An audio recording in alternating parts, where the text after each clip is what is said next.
Important વસ્તુ છે exam point of વ્યૂથી, આપણે એની વાતો છે એ કરીશું. તો સૌથી પહેલા શબ્દ છે સમાજ વિજ્ઞાન. આ ઇતિહાસ નથી.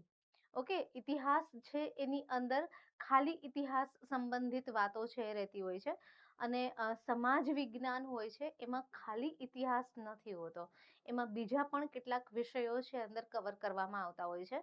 એ બધા જ વિષય છે એને આ સબ્જેક્ટમાં લેવામાં આવશે જે આપણા માનવના સમાજ સાથે ક્યાંક ને ક્યાંક જોડાયેલા છે, માનવ સમુદાય સાથે જોડાયેલા છે, અને એટલા માટે એની વાતો આપણને ખબર હોવી જોઈએ.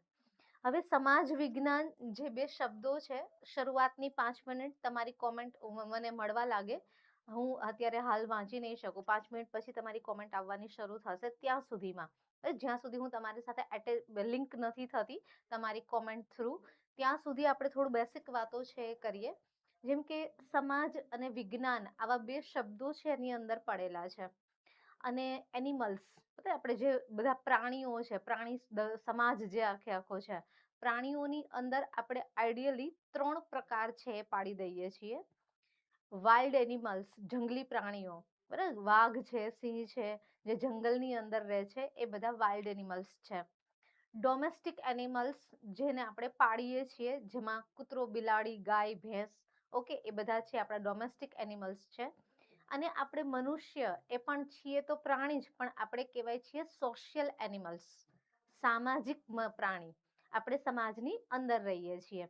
આપણી અંદર સમાજના કેટલાક નિયમો લાગુ પડે છે જે ક્યાંય પણ લખાયેલા નથી, પણ સમાજ એને ફોલો કરી રહ્યો છે.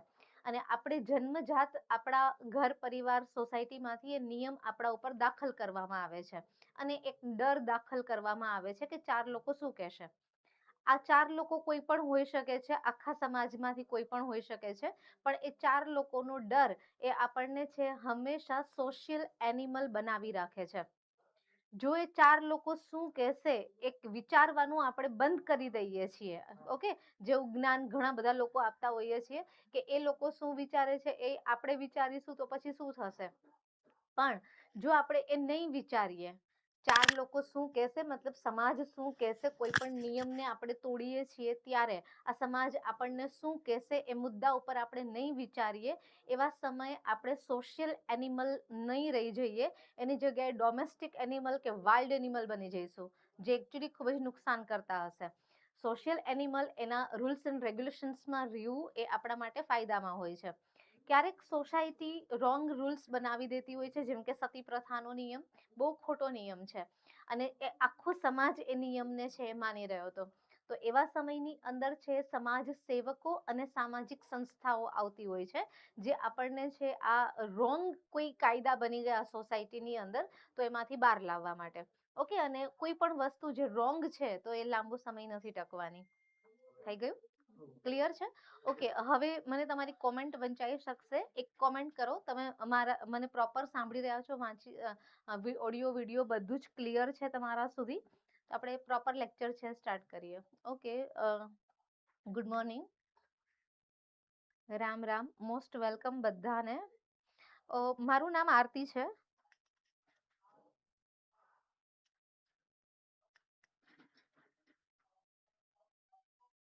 ઓકે, ચલો.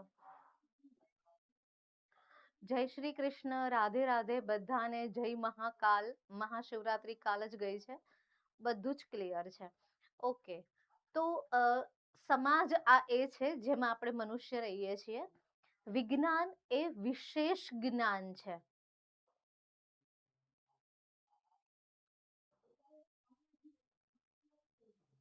નહીં, 12 વાગે જે લેક્ચર છે ને એ આજે 4 વાગે શિફ્ટ કર્યો છે. રીઝન એ છે કે સિમ્પલ આજે 10:30 થી 12:30 અહીંયા લેક્ચર છે, તો ત્યાં 12 વાગે સ્ટાર્ટ નહીં થઈ શકે, એટલે આપણે એને ત્યાં આગળ છે. ઓકે, વોઇસ ઇશ્યુ કોઈને છે?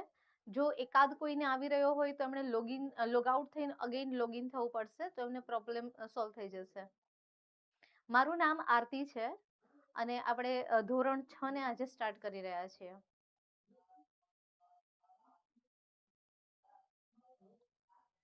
ઓકે, કોઈ પ્રોબ્લેમ નથી. ચલો, આપણે હવે થોડું ફોકસ કરીશું ટોપિક ઉપર. Okay, thank you.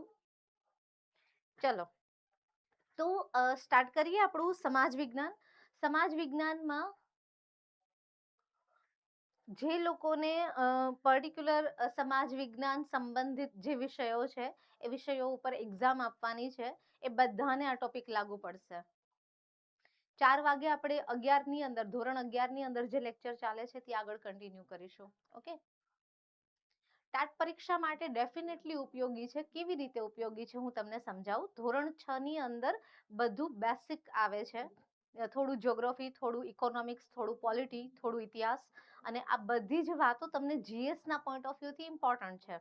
તમને જીએસ માં ઇતિહાસ છે, જ્યોગ્રાફી હશે, પોલિટી હશે, ઇકોનોમિક્સ હશે, તો આ બધી વાતોમાંથી પ્રશ્નો આવવાના છે. મને એવું લાગે છે કે તમે બહુ સરસ 6, 7, 8, 9, 10, 11, 12 એ આખે આખી જો આપણી જીસીઆરટી ની બુકને કમ્પ્લીટ કરી નાખો છો તો તમારા માટે જીએસઈ ઇઝી થઈ ગયું, અને તમારા માટે છે પછી તમારા પર્ટિક્યુલર સબ્જેક્ટ ઇઝી થઈ ગયા. ઓકે, ચલો સ્ટાર્ટ કરીએ આપણે હવે.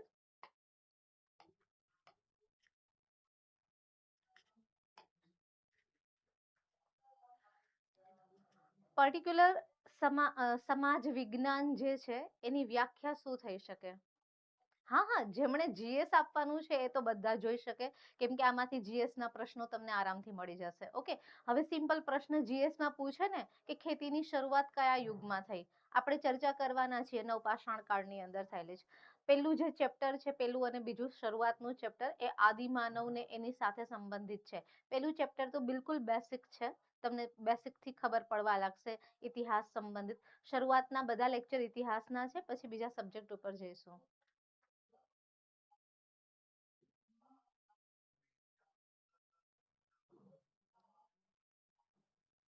હા, લેક્ચરની પીડીએફ તમને મળી જશે.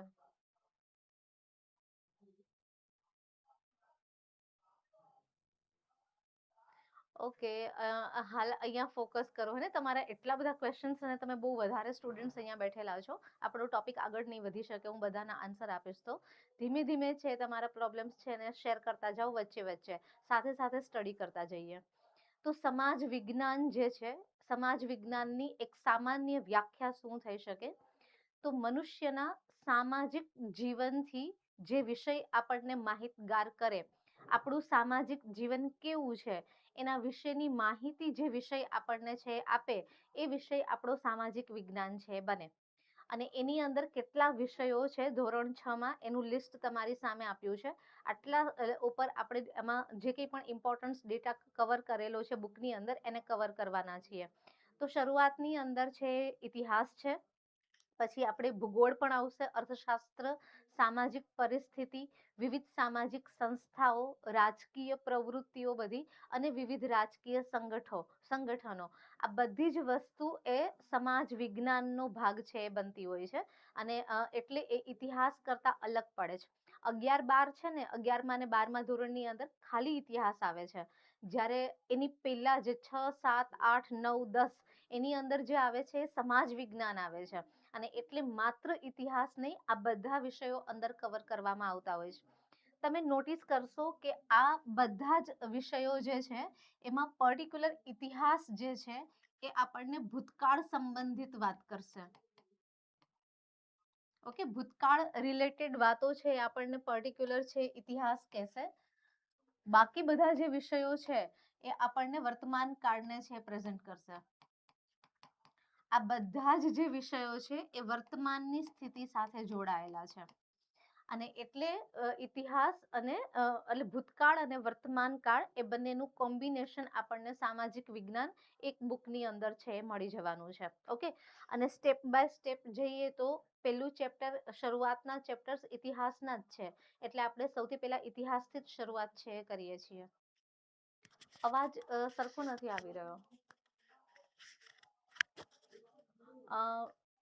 બાકી બધાને વોઇસ ક્લિયર છે? મીરા સિવાય વોઇસ ક્લિયર છે મારો? વર્ષા,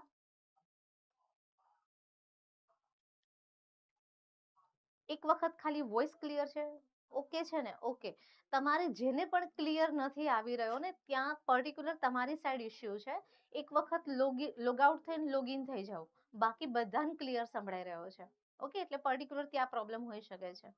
ઓકે, તો સૌથી પહેલા તો આપણે ઇતિહાસથી આજે છે સ્ટાર્ટ કરીએ છીએ.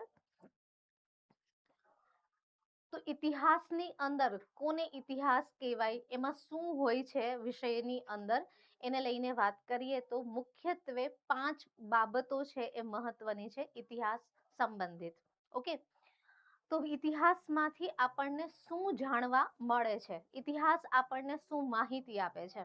એક વસ્તુ તો તમને ખબર પડી ગઈ કે ઇતિહાસ આપે શું છે આપણને, ખાલી માહિતી. આ મેથ્સ નથી કે આપણને કેલ્ક્યુલેશન શીખવાડશે. ઓકે, કે પછી આ જે છે એ રીઝનિંગ નથી કે આપણને તર્ક કરતા શીખવાડે. આ આપણને કેટલીક માહિતી આપે છે. ઇતિહાસનું કામ છે માહિતી આપવાનું, જે ભૂતકાળમાં બની ગઈ છે. પણ કેવી માહિતી, બરાબર? જે માહિતી છે એક તો રસપ્રદ હોય છે, ઇન્ટરેસ્ટિંગ હોય છે. તો માનવ જીવનના વિવિધ રસપ્રદ પાસા જે છે એની આપણને માહિતી એ આપે છે. ખાલી ભૂતકાળની તો આપે જ છે, પણ ભૂતકાળમાં શેની આપે છે?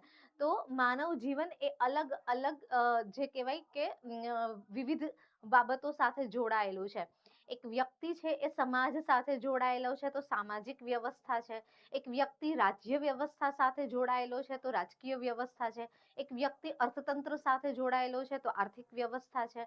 એવી જ રીતે છે ધર્મ સાથે જોડાયેલો છે, સંસ્કૃતિ સાથે જોડાયેલો છે તો એની સાંસ્કૃતિક વ્યવસ્થા છે. કોઈ પણ યુગને આપણે સ્ટડી કરીએ તો આ 4 વાતો બહુ મહત્વની હોય, જે અતિ રસપ્રદ હોય, અને એના ઉપર આપણે સ્ટડી છે ઇતિહાસમાં કરતા હોઈએ છીએ. એ બધા માટે કામનું છે જેમણે જીએસ આપવાનું છે, એ બધા માટે કામનું છે જેમના માટે ઇતિહાસ વિષય મહત્વનો છે. ઓકે, એટલે કોમન છે, જેટલા પણ, એટલે બધા સાથે શેર કરેલી છે આ લિંકને, કે જેટલા પણ આ બધા એક્ઝામમાં જો આ બેસિક ઇન્ફોર્મેશન્સ છે જે તમને જીએસ ઇતિહાસની અંદર, જીએસના ભૂગોળની અંદર, પોલિટીની અંદર બધે પૂછાશે.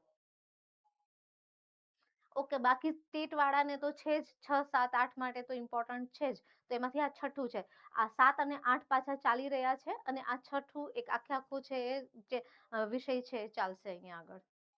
ઓકે, ચલો. ભૂતકાળના જીવન વિશે માહિતી આપે છે, બીજો પોઈન્ટ ઇતિહાસ છે. પણ માહિતી જ આપશે, બધું માહિતી આપશે. દરેક યુગની સંસ્કૃતિ વિશે છે એ માહિતી આપશે. તમારે જીએસ આપવાનું છે ને એક્ઝામમાં, હું બહુ સિમ્પલ કહું છું કે જીએસ આપવાનું છે, એક્ઝામ જીએસ ની આપવાની છે, તો તમારે જરૂર પડશે જીએસ માં ઇતિહાસ, એટલે પેપર 1 જે છે એમાં ઇતિહાસ, ભૂગોળ, પોલિટી, આ બધું જ કવર કરશે ને સબ્જેક્ટની અંદર. તો એ બેસિક વાતો જ કવર કરશે. અને એ આ બધું 6, 7, 8, 9, 10, 11, 9, 10, આ 10 ઇમ્પોર્ટન્ટ છે બધાને માટે.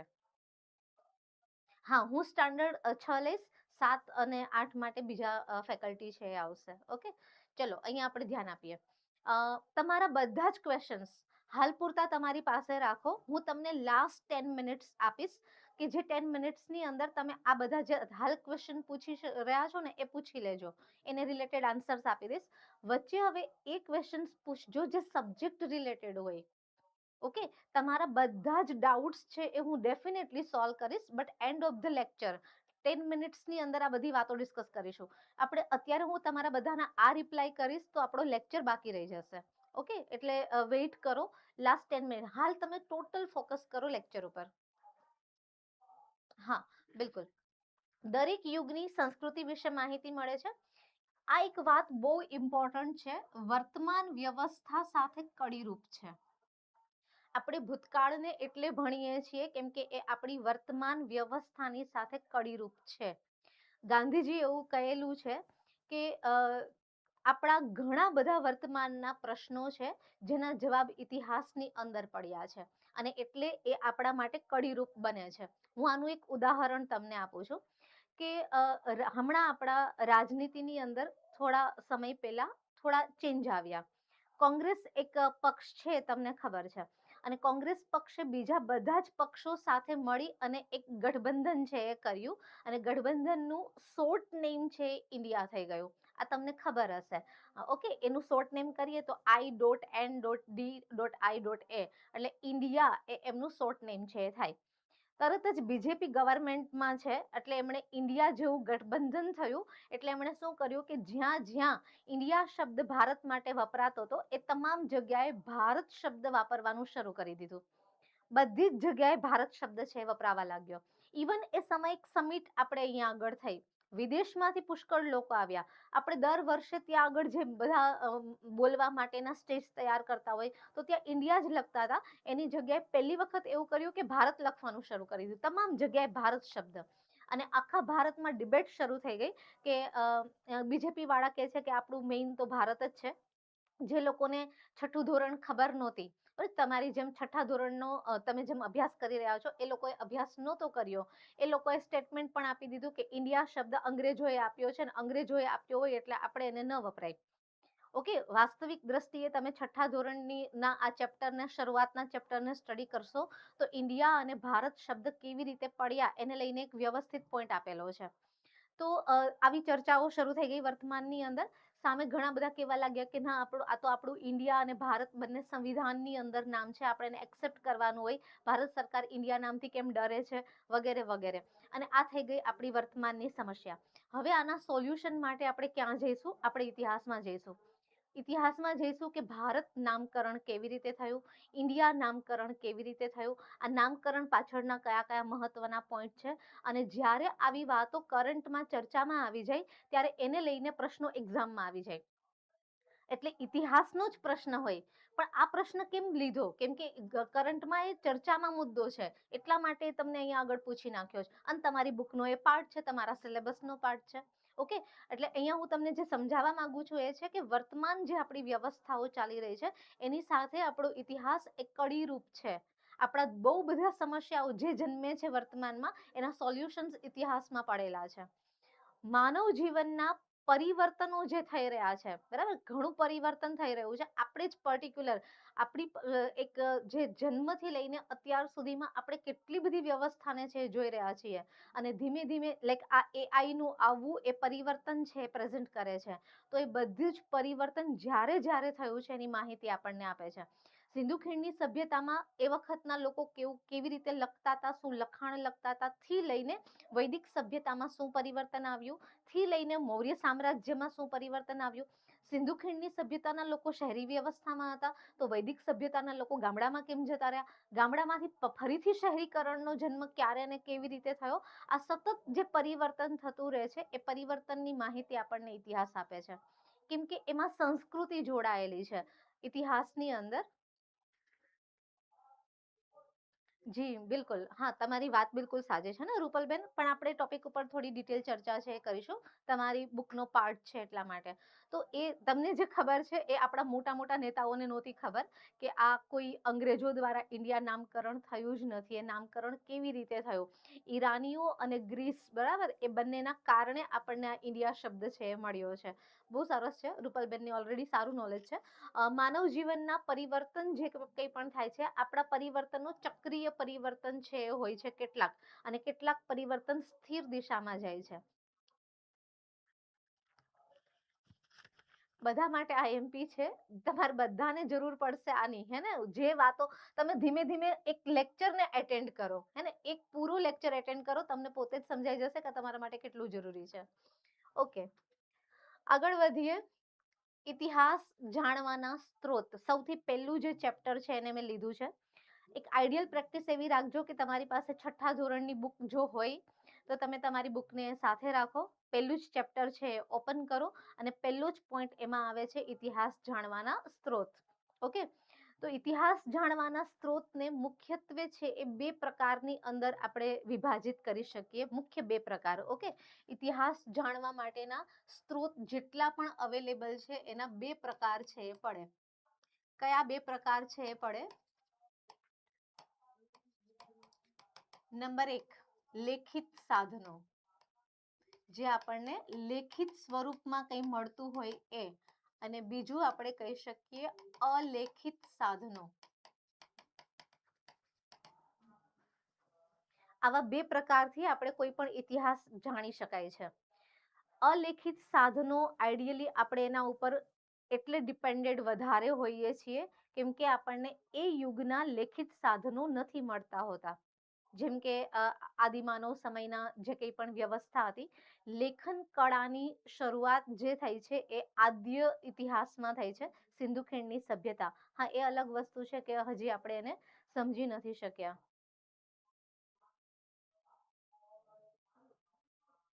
ઓકે, તો સિંધુ ખીણની સભ્યતાની એ લોકોએ લખવાની શરૂઆત કરી દીધેલી હતી, પણ આપણને સમજી નથી શકાય. પણ વ્યવસ્થિત જ્યાંથી ઇતિહાસ ચાલુ થાય છે ત્યાંથી લેખિત સાધનો અવેલેબલ છે. અલેખિત સાધનો એ હોય છે કે જે આપણને અવશેષ રૂપે મળ્યા હોય. માનવ અસ્થિઓ હોય, હાડપિંજર્સ હોય, તો એમાં કઈ લખાણ નથી, પણ અસ્થિઓ ઉપરથી આપણે એનો ઇતિહાસ જજ કરતા હોય. મનુષ્ય દ્વારા વપરાયેલા વાસણો, માટીના વાસણો છે એ હોઈ શકે છે. ત્યાર પછી છે એ મકાન હોઈ શકે છે. આવી ઘણી બધી એવી અવશેષ જે મળ્યા છે. ઓકે, અવશેષના આધારે પણ આપણે ઇતિહાસ તૈયાર કરીએ છીએ, એ અલેખિત છે. અને લેખિત એ છે કે જ્યાં વ્યવસ્થિત લખાણ છે એ મળે છે. એકચ્યુઅલી હું આન્સર બહુ બધી વખત બોલી ચૂકી છું અને લેક્ચર્સ આગળ નથી વધી રહ્યો. આ બધા માટે ઇમ્પોર્ટન્ટ છે જે જીએસ આપવાના છે, અને જેમનું પોતાનું સેપરેટ છે એના માટે તો ઇમ્પોર્ટન્ટ છે જ, પણ જે જીએસ નું પેપર આપવાના છે એ બધા માટે ઇમ્પોર્ટન્ટ છે. તમને લોકોને અહીંયા જોડ્યા છે એનો મતલબ જ એવો થાય છે કે તમારા માટે જરૂરી છે. ઓકે, ચલો. અને એ તમે જજ કરો. હું તો તમારા માટે જરૂરી છે એટલે જ આપણે સ્ટાર્ટ કર્યું છે, અહીંયા આગળ ને કરાવી રહ્યા છે, તમને અંદર જોઈન કર્યા છે. તમે લેક્ચરને આખે આખો જોઈને પછી ડિસાઈડ કરો કે આ જરૂરી છે કે નહીં. જે 11-12 નું તૈયારી કરી રહ્યા છે એમના માટે આ ઇમ્પોર્ટન્ટ છે. જે લોકો છે એ જીએસ ની તૈયારી કરી રહ્યા છે એમના માટે મહત્વનું છે. જે લોકો 6th સ્ટાન્ડર્ડ નું પર્ટિક્યુલર આપવાના છે એમના માટે જરૂરી છે. હા, અહીંયા નહીં, ફર્સ્ટ ટાઈમ નથી લઈ રહી હે ને. 11મા નું આખું ચેપ્ટર હું મેં જ કવર કરેલું છે. ચલો અહીંયા પાછા આવીએ. હું અગેઇન કહું છું, તમે બધા ક્વેશ્ચન્સ તમારા જે પર્ટિક્યુલર ટોપિક રિલેટેડ નથી એને આફ્ટર લેક્ચર 10 મિનિટ્સ માટે સાચવીને રાખો, હું રિપ્લાય કરીશ ત્યારે. ઓકે, તો અહીંયા આગળ જે આપ્યા છે એ તમે સમજી શકશો કે બધા લેખિત છે. અને 6th સ્ટાન્ડર્ડની અંદર શરૂઆતમાં જે ઇતિહાસ જાણવાના સ્ત્રોત આપ્યા છે એ બધા લેખિત સ્ત્રોત છે આપ્યા છે. જેમાં કેટલા મુખ્ય છે તો 5 પ્રકારના મુખ્ય સ્ત્રોત વિશે આપણે યાદ રાખવાનું છે. અને કયા કયા 5 સ્ત્રોત છે? તાડપત્ર, ભોજપત્ર. આ બંને છે એને હસ્તપત્ર પણ કહેવાય. હસ્તપત્ર કેમ કે આ તાડપત્ર હશે કે ભોજપત્ર હશે તો એની અંદર જે લખાણ લખવામાં આવ્યું હશે એ હાથેથી લખાયેલું લખાણ હશે. તો તમને એમ થાય કે લખાય તો હાથેથી જ ને, આ તો જેને હાથ ના હોય એ પગેથી લખતા હોય. બાકી કયું એવું આ લખાણ દુનિયાનું છે જે હાથે ન લખાતું હોય? પગે લખતા હોય, હા, કમ્પ્યુટરમાં એ લખતા હોય તો એ ટાઈપ તો હાથેથી જ કરતા હોય. ઓકે, પણ અહીંયા આગળ હસ્તપ્રતનો મતલબ થાય છે કોતરણી ન થયેલી હોય. ઓકે, હસ્તપ્રત છે એ ક્યારેય એમાં કોતરણી નથી થયેલી હોતી. એવી જે હોય એને આપણે હસ્તપ્રત કહીએ, અને તાડપત્ર, ભોજપત્ર એ હસ્તપ્રત છે.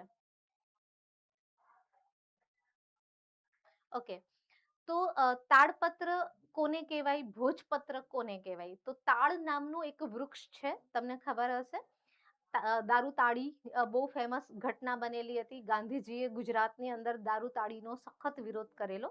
તાડમાંથી પર્ટિક્યુલર એ પ્રવાહી તૈયાર થતું હોય છે.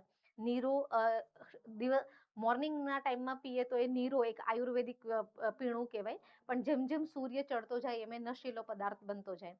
આ તાડપત્ર જે છે, તાડનું જે ઝાડ છે એનું જે પાન છે એ પત્તા ઉપર જે લખવામાં આવતું હોય છે એ તાડપત્ર છે કહેવાય છે. બંને સરખા નથી, બંને અલગ અલગ છે, એ જ સમજાવી રહી છું. તાડપત્ર કોને કહેવાય તો પર્ટિક્યુલર તાડનું વૃક્ષ, અને એનું પાંદડું જે હોય છે એ પાંદડાની ઉપર લખાણ લખાવવામાં આવતું હોય. પછી એ બધા પાંદડાઓ જે હોય એને પોથી બનાવી દેવામાં આવે. ઓકે, આ તાડપત્ર હોય તો એની પછી પોથી તૈયાર થાય. આપણે હવે કાગળ હોય છે તો એની બુક તૈયાર થાય છે. એવી રીતે છે એ ત્યારે પોથી તૈયાર કરવામાં આવતી હતી. જે સ્વરૂપ આપવામાં આવે ને એ પોથીનું સ્વરૂપ આપવામાં આવે, તો એને તાડપત્ર છે એ કહેવાય.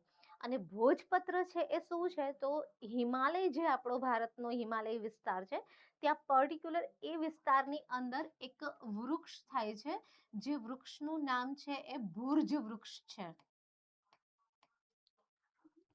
પર્ટિક્યુલર ભુર્જ વૃક્ષ જે છે એની આંતરછાલ એટલે ઉપરની છાલ નહીં, એની આંતરછાલ એટલે ઉપરનું પડ આખે આખું પેલા તો હટાવી દેવામાં આવે અને પછી એની અંદરનું એકદમ પાતળું પડ છે એ બહાર કાઢવામાં આવે.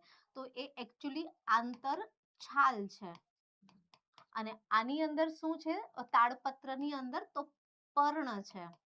પર્ણ એટલે પાંદડું છે. ઓકે, પર્ણ શબ્દને ન સમજો તો આ ડિફરન્સ છે પાંદડું અને આંતરછાલનો. અને વૃક્ષનો પણ ડિફરન્સ છે, તાડનું વૃક્ષ અને ભુર્જનું વૃક્ષ. ઓકે, અને એ આંતરછાલ જે ખાસી મોટી એવી હોય છે અને સોફ્ટ, અતિ સોફ્ટ હોય છે, એની અંદરનું લખાણ એક લાંબો સમય સુધી છે સચવાયેલું રહેતું હોય છે. તો એની અંદર જે લખાણ લખાયેલું છે એ ભોજપત્ર કહેવાય. તો ઇતિહાસ જાણવાના સ્ત્રોતમાં આ મુખ્યત્વે બે છે, તાડપત્ર અને ભોજપત્ર, જે બંનેને આપણે હસ્તપ્રત કહીએ છીએ. સેકન્ડ ઉપર જે આવે છે એ અભિલેખ છે. અભિલેખ કોને કહેવાય? જે નોર્મલી કોઈ ધાતુ ઉપર કે કોઈ પથ્થર ઉપર છે કોતરણી કરી અને લખાણ લખવામાં આવ્યું હોય તો એ બધા અભિલેખો કહેવાતા હોય છે.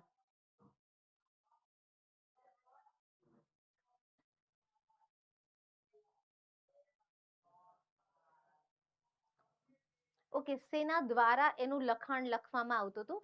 એક વિશેષ શાહી એનો ઉપયોગ કરવામાં આવતો, આપણે વાપરીએ છીએ એ નહીં, હે ને? એક વિશેષ શાહી જે ક્યારેય છે એ જેને કહેવાય ફેલાઈ ના જતી હોય, લખતા જ સુકાઈ જાય એની અંદર, એ ટાઈપનું એ લખાણ હોય, એટલે આજ સુધી ટકી ગયેલું છે.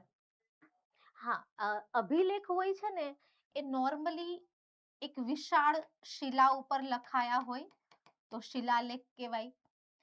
સ્તંભ ઉપર લખાયા હોય તો એ સ્તંભલેખ કહેવાય. ગુફાની કોઈ મોટી એવી દિવાલ હોય અને એના ઉપર લખાયા હોય તો એ ગુફાલેખ હોય. પણ આખરે એ બધા જે લેખ હોય એને આપણે અભિલેખ છે એ કહીએ. અભિલેખમાં બધું જ આવી જાય. પર્ટિક્યુલર એમાં પથ્થરોનો ઉપયોગ જ થતો હોય, કેમ કે પેલા જે શિલાલેખ રહેતા હતા એ પથ્થર ઉપર રહેતા હતા. સ્તંભ જે તૈયાર થતા હતા, મોટા મોટા સ્તંભ, એ પણ પથ્થરના જ છે બનેલા રહેતા હતા. મકાન, ગુફાઓ તૈયાર થતી હતી તો એ પણ પથ્થરની જ રહેતી હતી, કેમ કે કુદરતી રીતે એ પહાડ હોય અને એ પહાડમાં એની જે દિવાલો તૈયાર થઈ હોય એ દિવાલો ઉપર લખાયું હોય. અલ્ટિમેટલી આ બધું પથ્થર હોય. અને કાં તો પછી ક્યારેક ધાતુનો પણ ઉપયોગ કરવામાં આવતો હોય. એટલે અભિલેખની અંદર બે તત્વનો ઉપયોગ થાય છે, કાં તો પથ્થરનો ઉપયોગ થાય ને કાં તો ધાતુનો ઉપયોગ થાય. અને પછી એમાં કોતરણી કરવામાં આવે તો કોતરીને લખાયેલું લખાણ એ શિલાલેખ, અભિલેખ, સ્તંભલેખ, ગુફાલેખ અને કાં તો પછી અલગ અલગ ધાતુ. આમ તો તામ્રપત્ર મને એવું લાગે છે કે અભિલેખનો જ ભાગ હોવો જોઈએ, પણ એમાં લખાણમાં થોડો ડિફરન્સ હોવાના કારણે ઇતિહાસકારોએ એને અલગ કરી નાખેલું છે. ઓકે, તો નેક્સ્ટ જે છે એ તામ્રપત્ર છે. આ તાંબાનું હોય છે, પીટી પીટીને છે એને સ્ટ્રોંગ બનાવવામાં આવે. હા, બિલકુલ, ઘણા બધા, હે ને? અશોકનો શિલાલેખ મળી આવેલો છે. અશોકથી તો શરૂઆત થાય છે. એની પહેલા છે આપણે ભારતની અંદર કોઈએ પ્રયત્ન નથી કરેલો અભિલેખને કોતરવા માટેનો.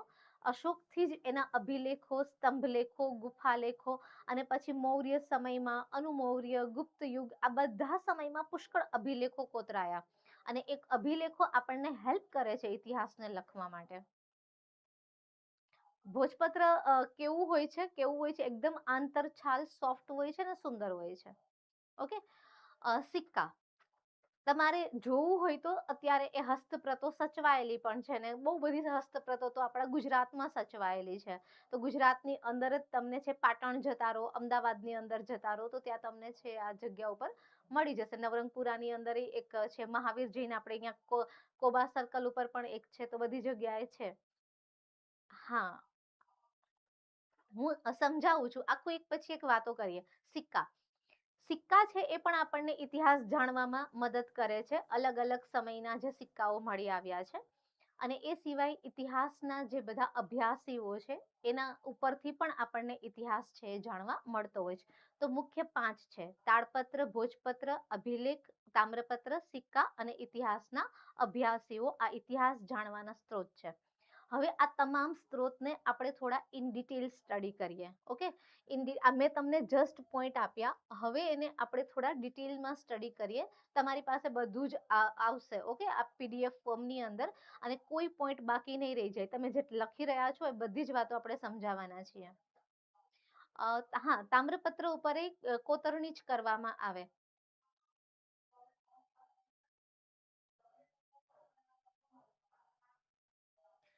અલગ અલગ રાજાઓના સમયમાં અલગ અલગ, હમણાં આપણે સિક્કાઓ, જેમ આની ચર્ચા કરીશું એમ સિક્કાઓની ચર્ચા કરીશું ને બધી વાતો કરીશું. જેટલું તમારી બુકમાં, તમારી જે ફર્સ્ટ ચેપ્ટરમાં છે એનાથી આપણે ડિટેલ વાત જ કરવાના છીએ. ઓકે, તાડપત્ર. તો આપણે જે ચર્ચા કરી કે તાડ વૃક્ષના પર્ણ એટલે કે પાંદડા ઉપર છે એ લખાયેલ આ હસ્તપ્રત છે.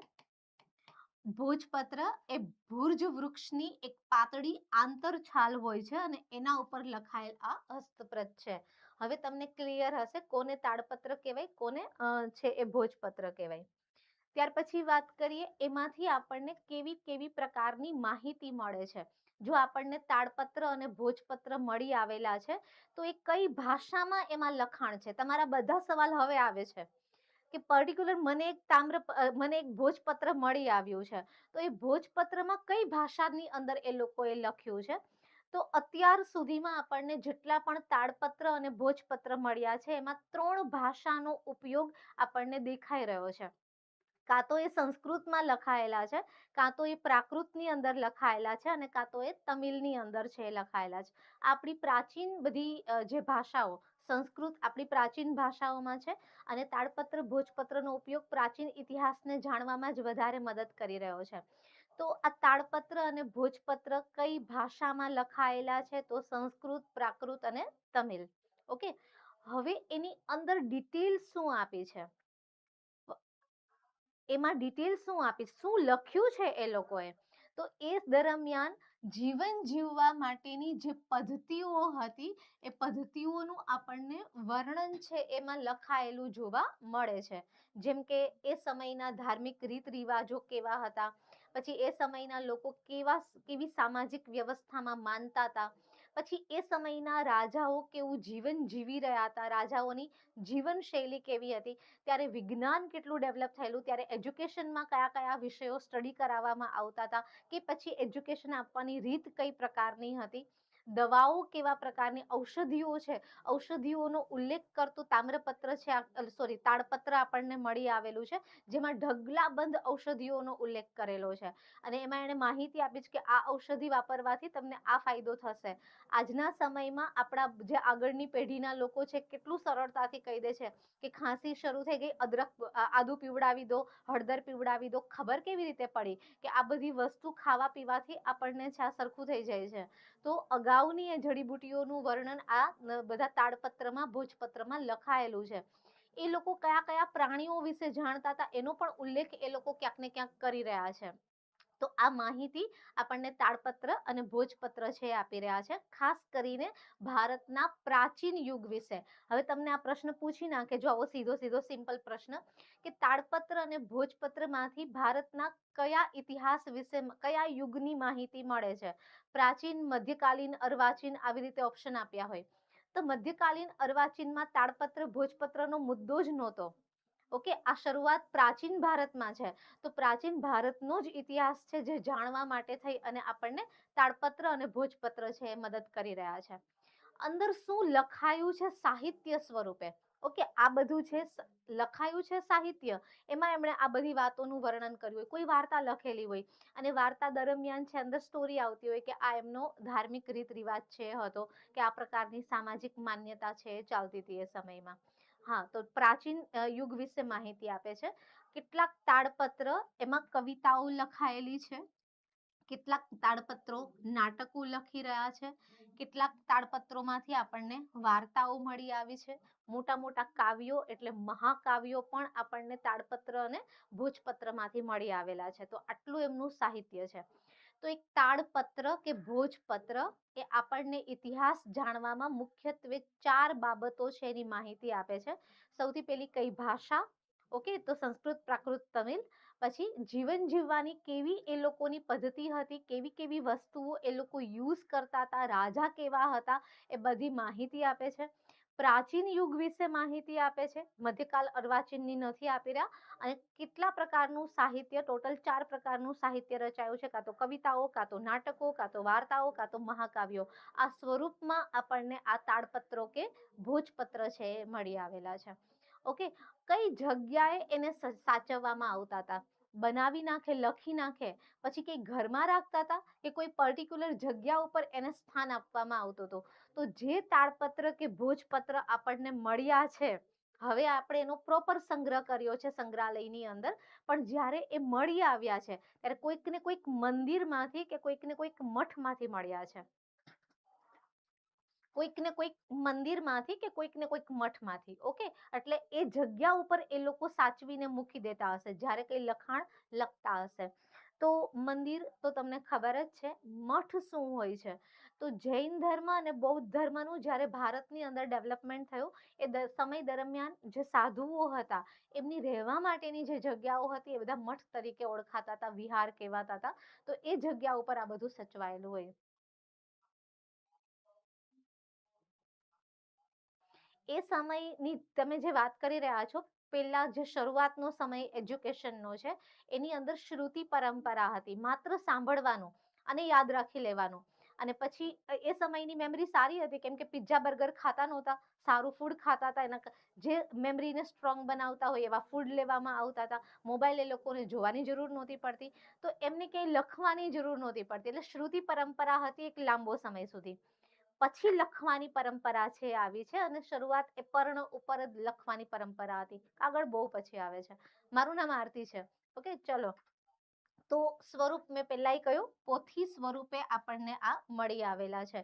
પોથી મતલબ એક એક ઉપર એક એવી રીતે ગોઠવી, અને પછી તમે જૂની આપણી સિરિયલો જોયું હશે તો આવી રીતે પેજ ફેરવતા જતા હોય છે, એવી એક પોથી તૈયાર કરવામાં આવતી હોય છે. ઓકે, તો એ સ્વરૂપમાં છે આપણને તાડપત્ર અને ભોજપત્ર છે એ મળી આવેલા છે. બસ આટલી ઇન્ફોર્મેશન છે તાડપત્ર અને ભોજપત્રમાં. આનાથી વધારે યાદ રાખવાની જરૂર નથી.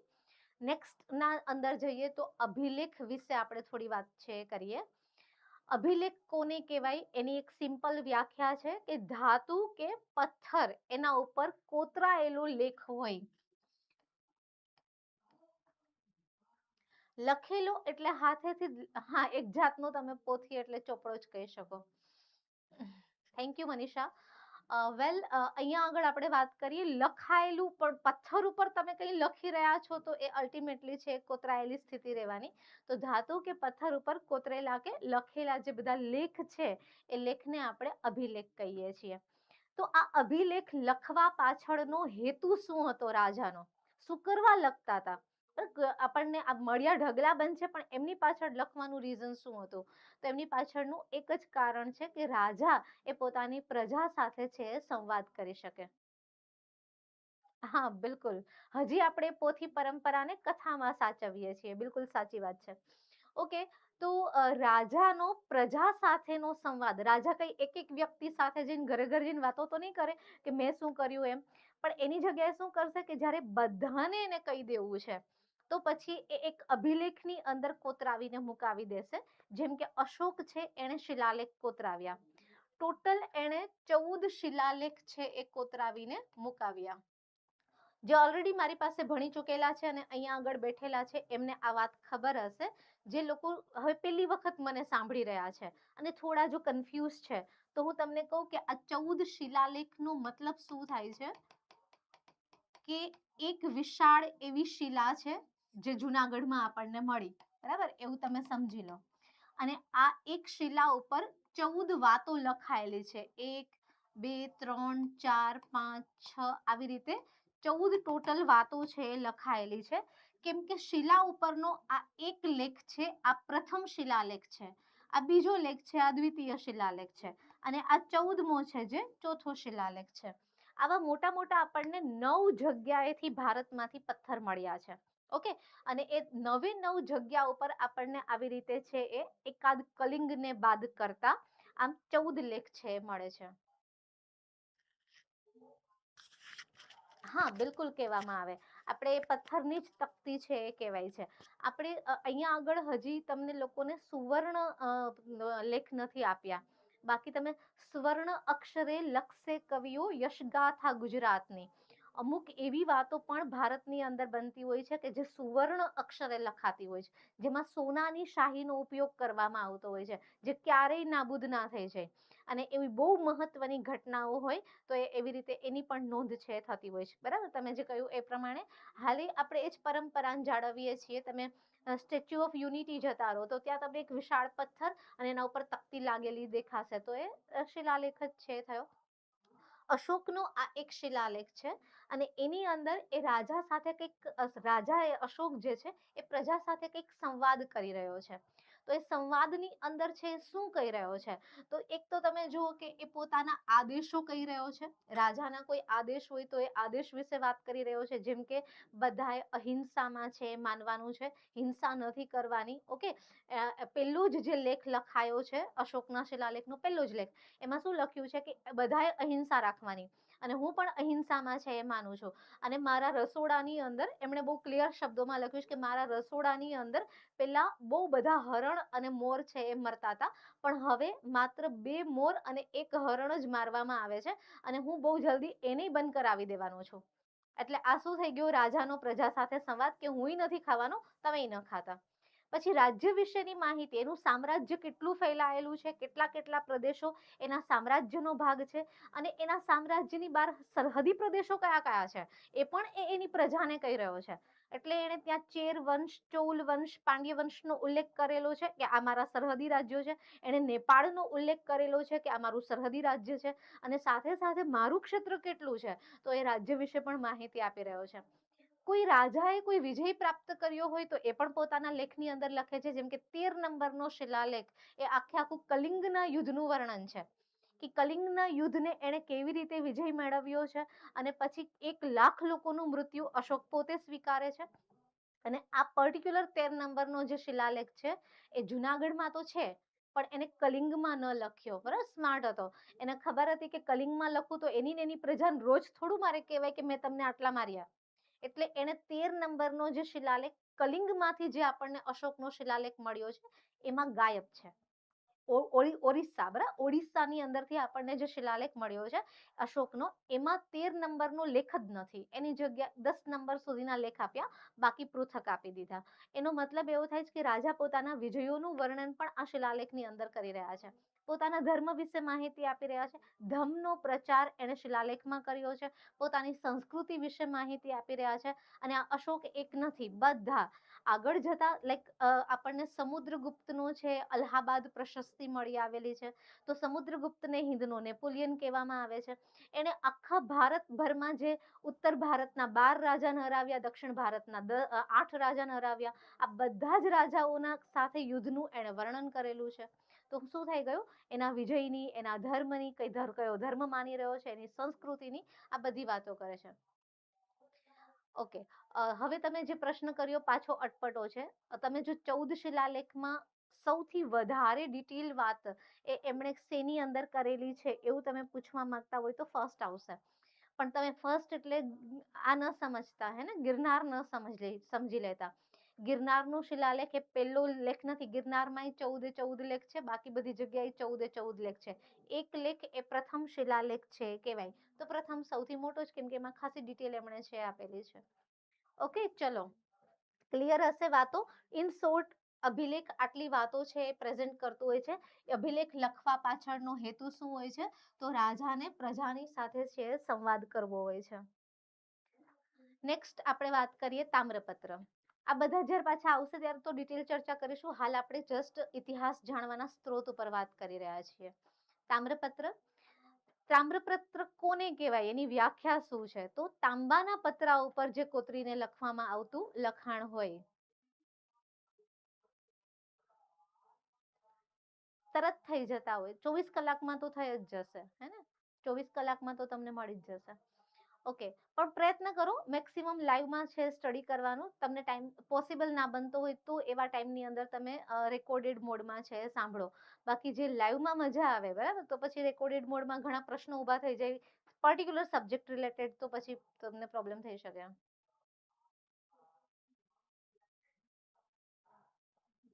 હા, આવે છે. અને હવે તો આવા પોઈન્ટ ઉપર છે આપણે વધારે સ્ટડી કરી રહ્યા છીએ, હે ને. બારોટ ને ગઢવી, એ ખાલી એ લોકો જે બુક રાખે છે એના ઉપર જ નહીં, એ લોકો જે વાર્તાઓ કરે છે, વાર્તા ઉપર પણ આપણે સ્ટડી કરીને એની મહત્વની વાતોને તારવી રહ્યા છીએ.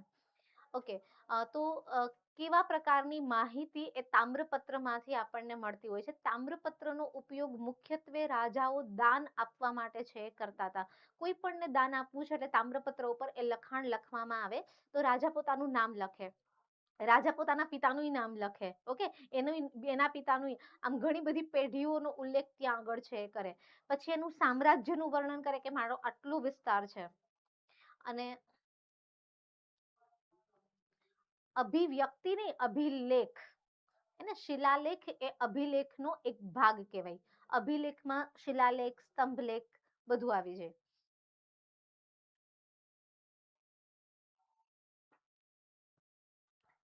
એ તમે જ્યારે હાલ પૂરતું તો આપણે તમને એ ધ્યાનમાં હોવું જોઈએ તામ્રપત્ર કોને કહેવાય, અભિલેખ કોને કહેવાય, એની અંદરની ડિટેલ્સ પૂછાશે. એ જેમ જેમ ચેપ્ટર આગળ વધશે એમ આવશે, પણ એ પર્ટિક્યુલર મૌર્ય યુગ ભણીશું તો એમાં અશોકને એની અંદરથી તમને પ્રશ્ન પૂછે. આ પહેલા ચેપ્ટરમાંથી તમને આટલી જ વાતો છે જે ઇમ્પોર્ટન્ટ છે. આટલી વાતો તમે યાદ રાખી લો છો, તમારું પહેલું ચેપ્ટર પૂરું થઈ ગયું. એવી રીતે સ્ટડી કરો, અને જેમ જેમ ચેપ્ટરમાં આગળ વધતા જઈએ એવી રીતે સ્ટડી કરો. ઓકે, ચલો.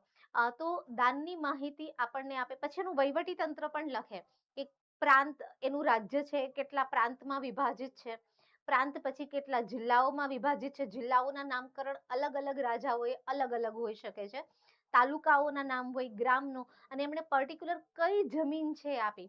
કોઈ ગામડાની કોઈ જમીન હોય તો એ આ ગામ, આ તાલુકો, આ જિલ્લો ને આ પ્રાંતનું આ જે છે, એટલે એ સમયે પ્રાંતની જગ્યાએ મંડળ કોઈ વાપરતું હોય, તાલુકાની જગ્યાએ વિશ વાપરતા હોય, જિલ્લાની જગ્યાએ જન વાપરતા હોય, તો પછી એની આખું વહીવટી તંત્ર આપણને ખબર પડી જાય કે ઓકે, રાજા આવી આવી રીતે છે એની વ્યવસ્થા ચલાવી રહ્યો હશે. અને એ પોતાના ધર્મ સંબંધિત પણ કોઈ વાતોનો ઉલ્લેખ કરે કે આ ધાર્મિક કાર્ય કરી રહ્યો હતો અને એ કાર્યના હેતુ સ્વરૂપ એણે દાન છે કર્યું. કોઈ યજ્ઞ કર્યો અને યજ્ઞમાં એણે દાન કર્યું હોય તો પછી એ ધર્મનો ઉલ્લેખ એણે કર્યો હોય. સૌથી વધારે આપણને તામ્રપત્ર દ્વારા કોઈ વંશનો ઇતિહાસ ક્લિયરલી મળ્યો હોય તો એ મૈત્રક વંશ છે. મૈત્રક વંશના શરૂઆતના બે રાજા ભટ્ટાર્ક, ઓકે, અને એનો પુત્ર ધરસેન ફર્સ્ટ, આ શરૂઆતના બે રાજાની વાત કરી નાખો તો બાકી બધા રાજાએ પુષ્કળ દાન આપ્યું, અને પછી એ બધાના પુષ્કળ તામ્રપત્ર આપણને મળ્યા, અને એટલી સરસ રીતે એ તામ્રપત્ર લખ્યા કે આપણે એક પ્રોપર મૈત્રક વંશનો ઇતિહાસ તૈયાર કરી શક્યા. ટોટલ 19 રાજા એ મૈત્રક વંશમાં થઈ ગયા, અને 19 રાજાની ઇન ડિટેલ પ્રોપર સાલ સાથે કયા સમય ગાદી પર બેઠા હતા, કયા સમય ઉતરી ગયેલા, એના પિતા કોણ હતા, એની પહેલા કોણ બેઠું હતું, એના પછી કોણ આવવાનું છે, બધી જ ડિટેલ એમણે સરસ આપી હતી. અને એટલે આપણો મૈત્રક વંશનો ઇતિહાસ બહુ સરસ તૈયાર થયો. આ પ્રશ્ન અવારનવાર પૂછાઈ ચૂકેલો છે. મૈત્રક વંશનો ઇતિહાસ જાણવામાં સૌથી વધારે કયા ઐતિહાસિક સ્ત્રોતે છે યોગદાન આપેલું છે, અને એનો આન્સર તામ્રપત્ર રહે છે. આટલો સરસ ઇતિહાસ બીજા કોઈ વંશનો આપણને તામ્રપત્રથી નથી મળ્યો જેટલો મૈત્રક વંશનો મળ્યો છે. હા, એવું કહી શકાય, આ સમયના દસ્તાવેજ છે. તામ્રપત્રને ક્યાં સાચવ્યા છે? ઓકે, તામ્રપત્ર, તાડપત્ર, ભોજપત્ર આ બધું ક્યાંક ને ક્યાંક સચવાયેલું છે. હાલ આપણે છે એ જે જગ્યા ઉપર સચવાયેલા છે એના જસ્ટ નામ અને પ્લેસ તમે યાદ રાખો. અને એમાં બે અમદાવાદમાં છે, એક પાટણમાં છે, અને એક ગાંધીનગરની અંદર છે. શ્રી હેમચંદ્રાચાર્ય જૈન જ્ઞાન મંદિર પાટણની અંદર છે આવેલું છે, જેની અંદર આ બધું સચવાયેલું છે. LD Institute of Indology Navrangpura અમદાવાદની અંદર છે. હા, બધામાં કરાવીશ. લાઈક ટોપિક પૂરો થતા તમને એમસીક્યુ છે એ કરાવીશ. ઓકે, એટલે તમને ખબર પડશે કે કેવી રીતે પ્રશ્ન છે એ પૂછાય છે. ટોપિક ચાલી ગયો, આખું પેલા શાંતિથી સમજો, અને સમજ્યા પછી ક્વેશ્ચન આન્સર ને સોલ્વ કરો, એટલે તમારું એ પર્ટિક્યુલર ચેપ્ટર કમ્પ્લીટ થઈ ગયું. ઓકે, એલડી નું પૂરું નામ છે એ લાલભાઈ દલપતભાઈ. આપણે પેલા હતા ને લાલભાઈ, કસ્તુરભાઈ લાલભાઈ, એક ફેમિલી આખું હતું, જે આપણે હાલમાં અમદાવાદની અંદર છે, અને એ લોકો બહુ બધું કામ છે એ કરે છે. તો કસ્તુરભાઈ લાલભાઈ પછી લાલભાઈ દલપતભાઈ, આવી રીતે પેઢી કંઈક ચાલે છે. તો એલડી નો મતલબ છે લાલભાઈ દલપતભાઈ છે એ થાય છે, બટ ઠીક છે, તમે એવું ચક્કરમાં નહીં પડો તો ચાલશે. એલડી નામ પોતાનામાં જ ખૂબ જ ફેમસ છે. LD Institute of Indology, even LD college છે, એલડી ની બહુ બધી વસ્તુઓ છે અમદાવાદની અંદર છે. તો પર્ટિક્યુલર ઇન્ડોલોજી એ એક મ્યુઝિયમ કહેવાય. ઇન્ડોલોજી નો મતલબ એક મ્યુઝિયમ છે. ઓકે. એલડી નું થાય છે લાલભાઈ દલપતભાઈ.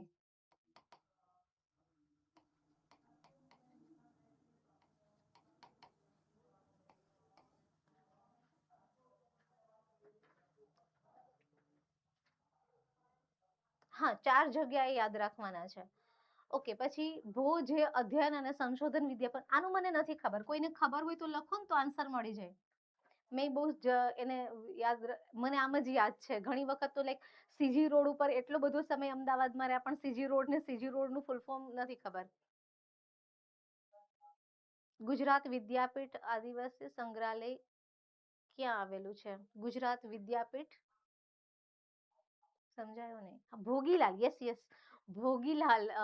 એ બહુ મોટા વ્યક્તિ થઈ ગયા. અને જેનું શું છે? ભોગીલાલ જેસંગદાસ. ઓકે. ભોગીલાલ જેસંગદાસ. ભોળાભાઈ તો નથી. ભોગીલાલ જેસંગદાસ. અધ્યયન અને સંશોધન વિદ્યાભવન અમદાવાદ. અને શ્રી મહાવીર જૈન આરાધના કેન્દ્ર એ કોબા ગાંધીનગરની અંદર છે, આવેલું છે. તો હા, ભોગીલાલ જેસંગદાસ પરફેક્ટ છે. ઓકે, ચલો. છોકરાઓ હોશિયાર છે, બહુ સારી વસ્તુ છે. હોશિયાર છોકરાઓને ભણાવવામાં વધારે મજા આવે. તમે વાતોને ઇઝીલી સમજી શકો, સ્પેશિયલી તમે જ્યારે આટલા દૂર બેઠા હો ત્યારે. ઇન્ડોલોજી મીન્સ મ્યુઝિયમ થશે. ઓકે, મ્યુઝિયમ છે આ એક, અને જ્યાં આગળ બધી વસ્તુ છે સચવાયેલી છે. તો તામ્રપત્ર માટે આ 4 સ્થાન, અને 4 સ્થાન યાદ રાખજો. સૌથી વધારે એક્ઝામમાં પૂછાતા રહેતામાં હેમચંદ્રાચાર્ય જ્ઞાન મંદિર અને શ્રી મહાવીર જૈન આરાધના કેન્દ્ર છે. તો એના ઉપર વધારે ફોકસ કરજો. આ બધાને ખબર જ હોય છે, બહુ જગજાહેર નામો છે. આ બંનેમાં ઘણી વખત કન્ફ્યુઝ છોકરાઓ રહેતા હોય. ઓકે. ત્યાર પછી આગળ જઈએ. હવે સિક્કા વિશે છે એ વાત કરીએ.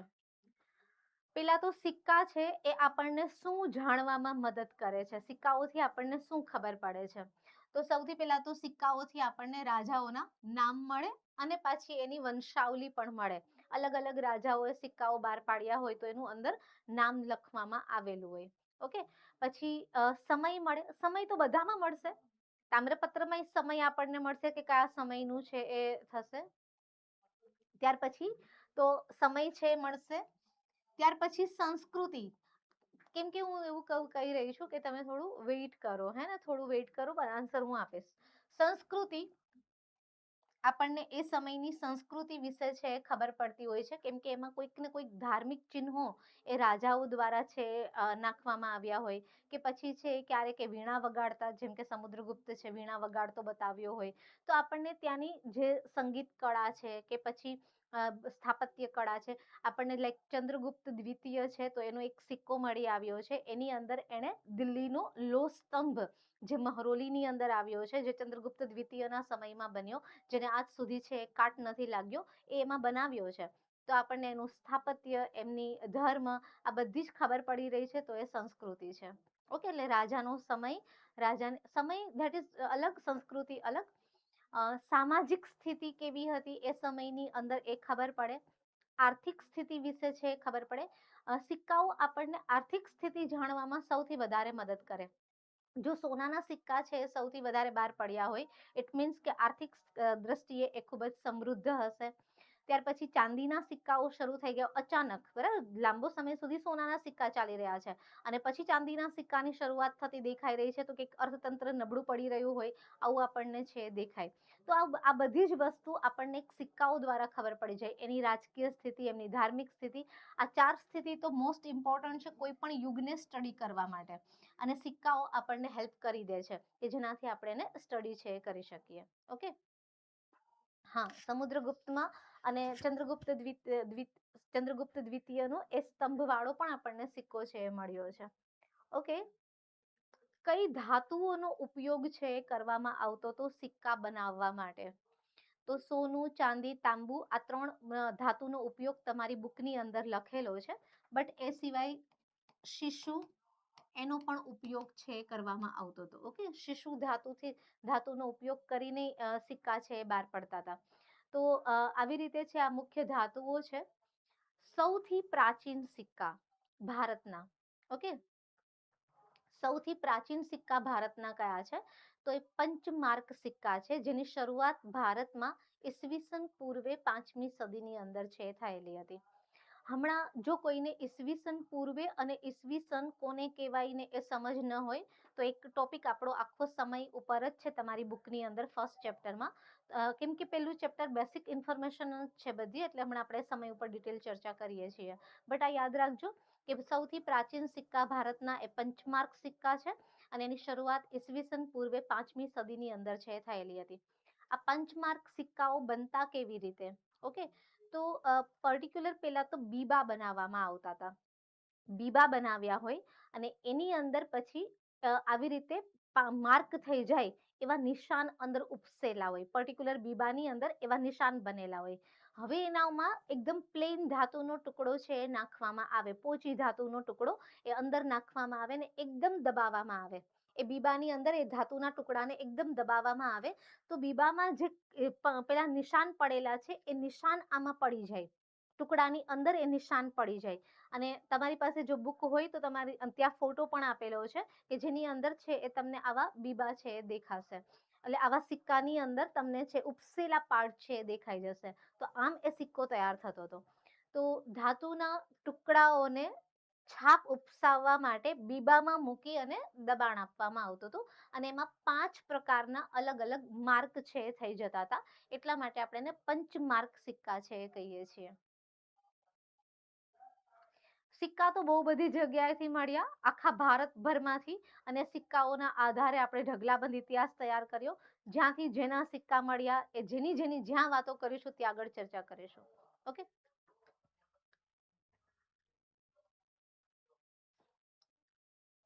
હા, અહીંયા આપણે થોડી એ વાતો થોડી તમે મેન્શન કરી લો. બુકની અંદર ફર્સ્ટ ચેપ્ટરમાં ખાલી આટલી ડિટેલ છે સિક્કાને લઈને, થોડી ડિટેલ તમે એડ કરો જે મને લાગે છે કે જરૂરી છે. ઓકે, એ વાતમાં એવું છે કે ભારતમાં પ્રથમ સોનાના સિક્કા કોણે શરૂ કર્યા? ચલો, જેને આવડતો હોય આન્સર આપો. ભારતમાં સૌ પ્રથમ સોનાના સિક્કા, કેમ કે પંચમાર્ક સિક્કા જે હતા એ કાં તો ચાંદીના બનેલા રહેતા હતા કાં તો તાંબાના બનેલા રહેતા હતા, સોનું નહોતું વપરાતું. સોનું નહોતું વપરાતું પંચમાર્ક સિક્કાની અંદર. ભારતમાં સૌથી પહેલા સોનાના સિક્કાની શરૂઆત કયા રાજાઓએ કરી? મારો સવાલ એ છે. અને આવો સીધો સીધો પ્રશ્ન પૂછાય તો તમારો આન્સર છે શું રહેશે? તો ગ્રીક રહેશે, ગ્રીક. આપણે ભારતમાં આપણા ભારતના રાજાઓને ખબર જ નહોતી કે સોનાના સિક્કા બનાવી શકાય. આ તો પછી ગ્રીક આક્રમણ થયું ભારતમાં અને ગ્રીકો સાથેના આપણે કોન્ટેક્ટમાં આવ્યા, અને પછી આપણને ખબર પડી કે ઓકે, આપણે આવી રીતે ગ્રીકના એટલે સોનાના સિક્કા બની શકે. તો ભારતમાં સૌ પ્રથમ સોનાના સિક્કા કોણે શરૂ કર્યા? તમારો આન્સર ગ્રીક રહેશે. બીજો સવાલ, જો એવું જ કોઈ સિક્કાને લઈને પૂછાય કે સૌથી અલંકૃત સોનાના સિક્કા કયા વંશના છે? આ બધું એડ કરજો અહીંયા વચ્ચે, હે ને, આની નીચે જ એડ કરી દેજો કયા વંશના છે. આપણને જેટલા પણ સોનાના સિક્કા મળ્યા છે એમાં સૌથી સરસ રીતે બનેલા સિક્કા કોના? જે ઓલરેડી મારી પાસે 11મા ધોરણમાં ભણી ગયા છે એમને આન્સર આવડવો જોઈએ, અને જો નથી આવડી રહ્યો તો તમે લોકો છે એ સમજો કે તમે રિવાઇઝ કરી રહ્યા છો આ પોઈન્ટને. ઓકે, એટલે કેટલો જરૂરી થઈ જશે. ચલો, બધા મૌર્ય કહી રહ્યા છે કે ગુપ્ત કહી રહ્યા છે, અદ્ભુત છે. આનો આન્સર છે એ કુષાણ આવશે. કુષાણથી સુંદર સિક્કા હજી સુધી કોઈ પણ લોકોએ નથી બનાવ્યા. કુષાણના સિક્કા, કુષાણના પર્ટિક્યુલર જે સોનાના સિક્કા છે, જે વંશમાં કનિષ્ક કરીને રાજા થઈ ગયો, એમણે એમાં અલંકૃત ડિઝાઇન્સ બહુ સરસ રીતે છે તૈયાર કરી છે, જેવી સરસ ડિઝાઇન કોઈની નથી. ત્રીજી વાત સિક્કાને લઈને, સૌથી વધુ સિક્કા સોનાના કોણે બહાર પાડ્યા? સૌથી વધુ સોનાના સિક્કા કયા યુગમાં બહાર પડ્યા? કયા યુગમાં બહાર પડ્યા?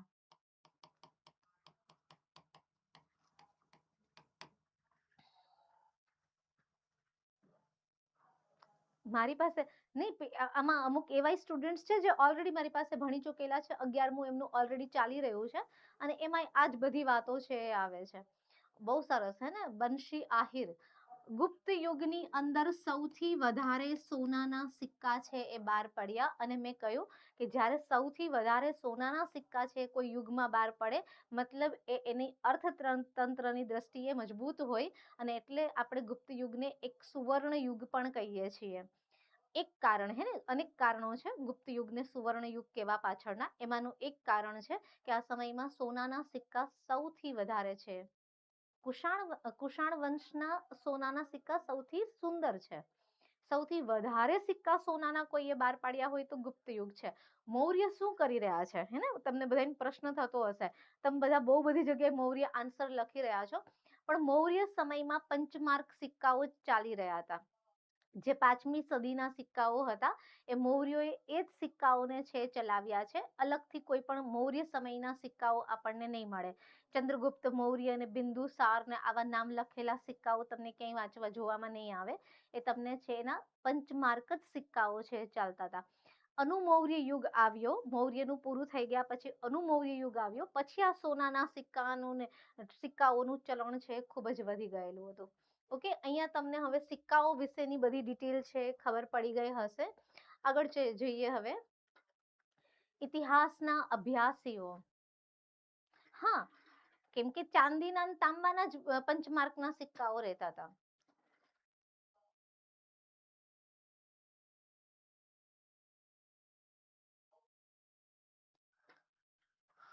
હા, પંચમાર્ક સિક્કાને એક નામ આહટ પણ કહેવામાં આવે છે. આહત નામના સિક્કા કહી દો કે પંચમાર્ક નામના સિક્કા કહી દો, બંને એક જ છે, અલગ અલગ નથી. તો આ પણ તમારે અહીંયા લખવું હોય તો લખી લો. પંચમાર્ક કહી દો કે આહત કહી દો. ઓકે, બંને એક જ નામકરણ છે થશે. અને એ ચાલતા હતા ચંદ્રગુપ્ત મૌર્યના સમયમાં.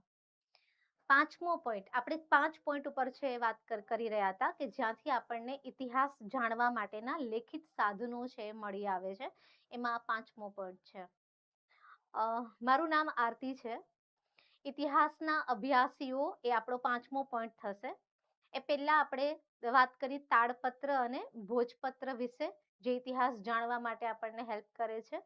ત્યાર પછી આપણે અભિલેખો વિશે વાત કરી, જેના ઉપરનું લખાણ આપણને મદદ કરે છે. ત્યાર પછી આપણે વાત કરી કે સિક્કાઓ કેવી રીતે મદદ કરી રહ્યા છે.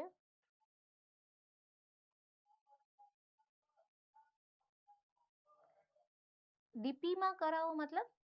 ફૂલ ફોર્મ લખો ને. ડીપી એટલે શું છે?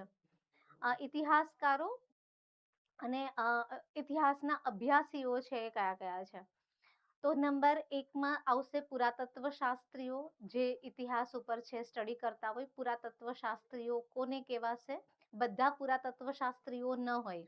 ઓકે, ઇતિહાસકારો અલગ હોય, પુરાતત્વ શાસ્ત્રીઓ અલગ હોય, અને પ્રવાસીઓ પણ અલગ હોય.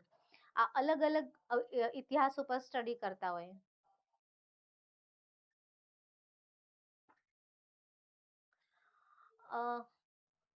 તમારા ક્વેશ્ચન્સ, આ જે ક્વેશ્ચન્સ છે જે ટોપિકની બહાર છે, એના માટે લાસ્ટ 10 મિનિટ્સ છે આપેલી છે, તમે ત્યારે પૂછી લેજો, હે ને. ઊંડાણથી તૈયાર કરાવો, ઊંડાણથી તૈયાર કરાવો. આનાથી ઊંડાણ કઈ નથી. આનાથી કયું સિક્કાઓની અંદર આનાથી ઊંડાણ બીજું કયું આવશે કે એમાં તમારે સૌથી પ્રાચીન સિક્કા યાદ રાખવાના છે, પછી એના સોનાના સિક્કા. પછી આપણે જેમ જેમ આગળ વધીશું તેમ જે તે રાજાઓના સિક્કા આવશે, તો એ રાજાઓની ત્યાં વાત કરીશું. ઓકે, આટલી જ ડિટેલની અંદર છે, આની અંદર તમારે યાદ રાખવાનું છે. હવે ઇતિહાસના અભ્યાસીઓમાં પુરાતત્વ શાસ્ત્રીઓ, ઇતિહાસકારો અને પ્રવાસીઓ, આવી રીતે 3 છે જે ઇતિહાસના અભ્યાસીઓ કહેવાય છે. પુરાતત્વ શાસ્ત્રીઓ કોને કહેવાય? તો નોર્મલી આપણને કોઈ જૂનું નગર મળી આવે છે. હા, બિલકુલ. સિક્કાનો અભ્યાસ કરતું શાસ્ત્ર એટલે મુદ્રા શાસ્ત્ર કહેવાય. પણ તમે જેમ 7મા ધોરણમાં જશો, 8મા ધોરણમાં જશો, 11મા ધોરણમાં જશો, એવી રીતે તમે અત્યારે 6ઠ્ઠા ધોરણમાં છો, તો તમારે એક લેવલને મેન્ટેન કરવાનું છે. હા, પીપીટીમાં હું શોર્ટમાં છે, તમારે એટલી જ ડિટેલ યાદ રાખવાની છે, એનાથી વધારે યાદ રાખવાનું નથી. બાકી તમારી બુકની અંદર બહુ ડિટેલમાં આપ્યું છે, તો એટલું જરૂર નથી. જે જરૂર છે એટલી જ વાતોને કરેલી છે. અહીંયા આગળ સમજીએ.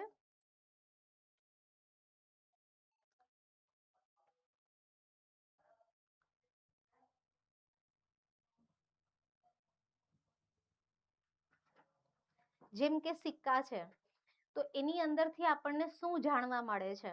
તો હું આમાં એવી રીતે લખી શકું કે સિક્કાઓમાંથી આપણને રાજાનું નામ તથા રાજાની વંશાવલી જાણવા મળે છે. એની જગ્યાએ મેં પોઈન્ટ આપી દીધો કે રાજાનું નામ અને વંશાવલી. તો તમે જલ્દી, અરે આ ડિટેલ તો તમારી બુકમાં લખી જ છે, તો તમારું મારું શું કામ છે, હે ને? તમારે મારું એ કામ છે કે હું તમને બહુ ઓછા સમયમાં એ વાતોને યાદ રખાવી દઉં જે તમારા 6ઠ્ઠા ધોરણમાં છે. હું 6ઠ્ઠું ધોરણ ભણાવી રહી છું અને 6ઠ્ઠા ધોરણને પકડીને ચાલીશું.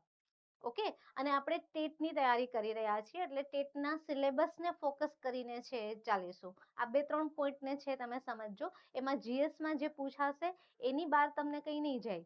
હવે તમે જો એવું ઈચ્છો છો કે આપણે ક્લાસ 1-2 લેવલની પ્રિપરેશન કરીએ, તો એ પોસિબલ નહીં બને અહીંયા આગળ, કેમ કે આપણી પાસે એક લિમિટ હશે.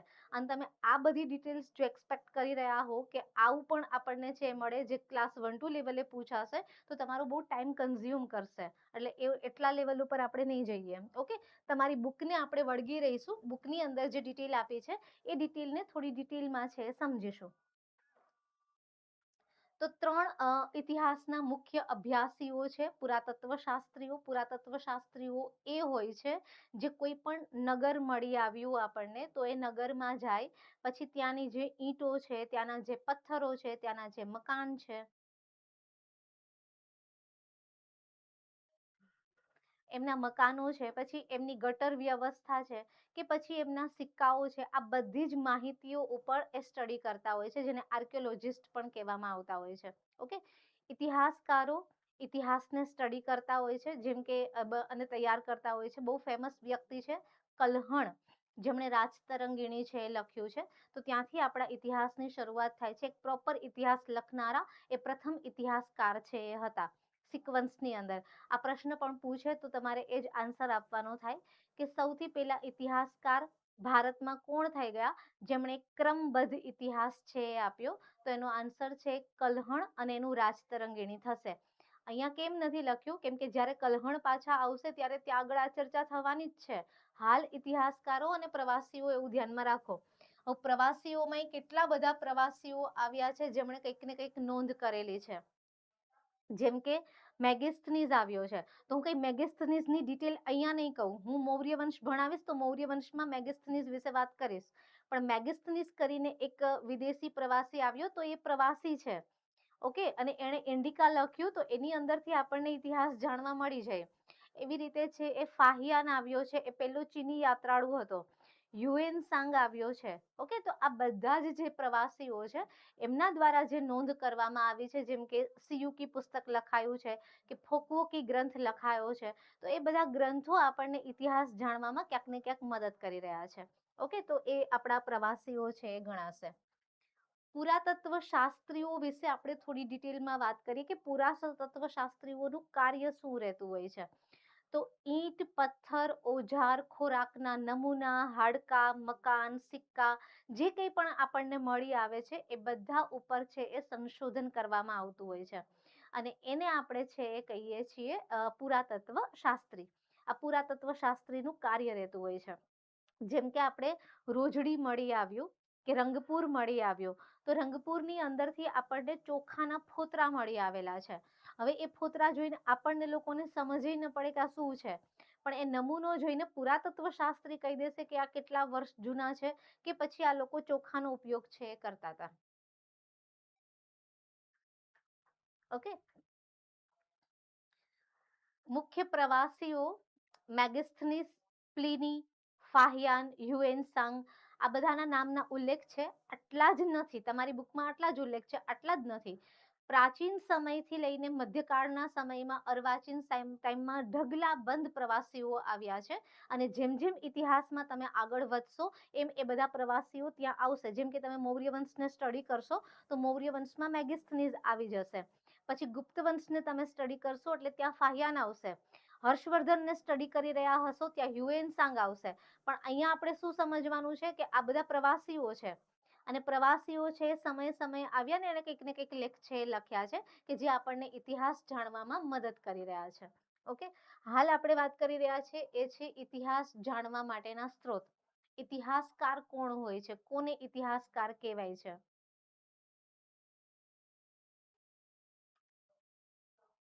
એ બધા વિશે માહિતી જેમ જેમ આગળ વધીશું એમ આવશે. બધા વિશે આવશે. ત્યારે આપણે એની ડિટેલ ચર્ચા કરીશું. આવવાના છે. ઓકે, એટલે વેઇટ કરો. આપણે પહેલા ચેપ્ટરમાં છીએ જે તમને બેસિક ઇન્ફોર્મેશન આપે છે. બેસિક મતલબ કે તમને આગળ જઈને હું એવું કહું કે પુરાતત્વ શાસ્ત્રીએ આમ કર્યું તો તમને ખબર પડવી જોઈએ કે પુરાતત્વ શાસ્ત્રી કોણ છે. હું એવું કહું કે ફાહિયાન નામનો એક પ્રવાસી આવ્યો હતો તો તમને ખબર હોવી જોઈએ પ્રવાસી એટલે શું. અહીંયા તમે પ્રવાસી એટલે શું છે કે પછી પુરાતત્વ શાસ્ત્ર એટલે કોને કહેવાય, ઇતિહાસકાર કોને કહેવાય એ સમજી રહ્યા છો. પછી પાછા જ્યારે આવશે ત્યારે આપણે એને ત્યાં સમજવાના છે. ઇતિહાસકાર ઇતિહાસકાર છે એ ભૂતકાળનું અધ્યયન છે કરનારા વિદ્વાનો હોય છે. એમનું કાર્ય શું હોય છે? ઇતિહાસકાર શું કાર્ય કરતા હોય છે?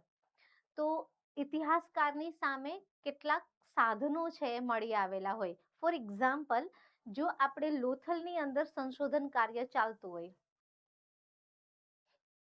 લોથલની અંદર સંશોધન કાર્ય છે ચાલતું હોય અને એ દરમિયાન છે પુરાતત્વ શાસ્ત્રીઓ ત્યાં આગળ કામ કરી રહ્યા હોય અને એમને એવા કોઈ સાધનો છે મળી આવે તો એ ઇતિહાસકારોને ત્યાં બોલાવી લેશે અને ઇતિહાસકારો એ મળેલા સાધનોનું વર્ગીકરણ કરશે કે હું આનાથી આ પર્ટિક્યુલર સાધનથી શું સ્ટડી કરીશ. આ સાધનથી હું સ્ટડી કરીશ કે એનો સમય શું હતો. આ સાધનથી હું સ્ટડી કરીશ કે લોકો ભોજન શું લેતા હતા, મતલબ કે સમાજમાં જશે, અર્થમાં જશે કે રાજકીય વ્યવસ્થામાં જશે. આવું એ વર્ગીકરણ છે કરશે. એના ઉપર એ સંશોધન કરશે, બધી માહિતીઓ એકત્રિત કરશે, એનું પ્રોપર આલેખન કરશે કે જેનાથી આપણે ઇતિહાસને સમજી શકીએ અને એક વ્યવસ્થિત આખો ભૂતકાળ આપણી સામે જીવંત કરી દેશે. આપણને જાણે એવું લાગશે કે આપણે એ યુગમાં છીએ અને આપણે જાણે એ લોકો સાથે વાત કરી રહ્યા છે. જેમ કે એ કહેશે કે સિંધુ ખીણની સભ્યતાના લોકો જે હતા અહીંયા આગળ છે એ એની સ્ત્રીઓ જે હતી એ સુંદર થવા માટે થઈને બહુ બધી મહેનત કરતી હતી અને એના માટે મિરર યુઝ કરતી હતી. એ છે એ કાંસકી યુઝ કરતી હતી, હેરપિન લગાવતી હતી માથા ઉપર, ગોરું દેખાવા માટે પાવડર વાપરતી હતી, લિપસ્ટિક લગાવતી હતી અને લિપસ્ટિકના અવશેષો મળ્યા છે. તો એ આખો એ સમયનો જે ભૂતકાળ છે એને જીવંત કરવાનું કામ ઇતિહાસકાર છે એ કરશે. ઓકે, તો આવી રીતે ઇતિહાસકાર છે એ મુખ્ય 5 કાર્યો કરતા હોય છે. કોઈ પણ ઇતિહાસકાર કે એ મળી આવેલા સાધનોનું વર્ગીકરણ કરશે, એના ઉપર સંશોધન કરશે, પછી માહિતી બધી એકત્રિત કરશે, પછી એનું યોગ્ય આલેખન કરશે અને પછી આખા ભૂતકાળને છે જીવંત કરશે. તો આ ઇતિહાસકાર છે એ થઈ ગયા. ઓકે, હા, લિપ્સ પણ આપણે એ સમજો કે આપણે સિંધુ ખીણ નથી ભણી રહ્યા. હું તમને ઉદાહરણ આપી રહી છું. જ્યારે સિંધુ ખીણનો ટોપિક ભણીશું તો સિંધુ ખીણની વાત કરીશું. ઓકે, હાલ હું તમને બધા ને ભણીશું તો અશોકની વાત કરીશું, એના શિલાલેખોની ડિટેલ ચર્ચા કરીશું. હાલ હું ખાલી ઉદાહરણ આપી રહી છું કે આ આવું આવું બધું છે એમ. ઓકે, નેક્સ્ટ પોઈન્ટ ઉપર છે આપણે જઈએ. યસ, સજેશન બહુ સારું છે, પાણી પી લેવું જોઈએ.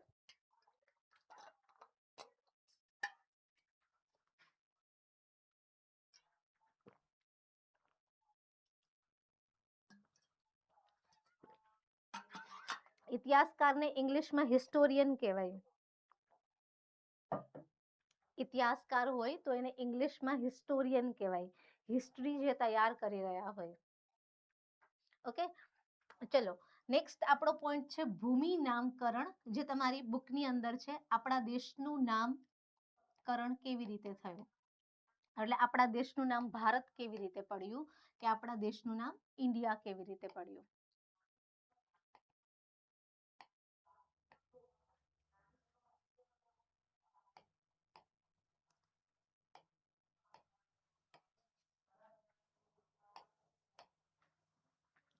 ઓકે. હા, હું ગાંધીનગરમાં છું. ગાંધીનગરમાં એટલી ગરમી નથી લાગતી. ઓકે, મને પેલા કહો કે આપણા દેશના કયા કયા જૂના નામ છે? તમને આપણા દેશના કેટલા નામ ખબર છે?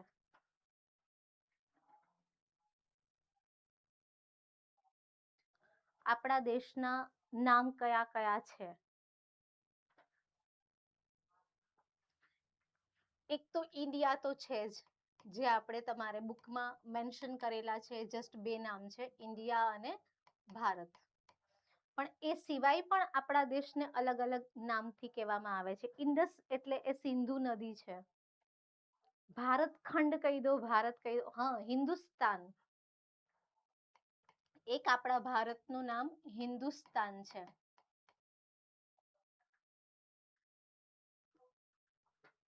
આર્યાવ્રત. બહુ સરસ.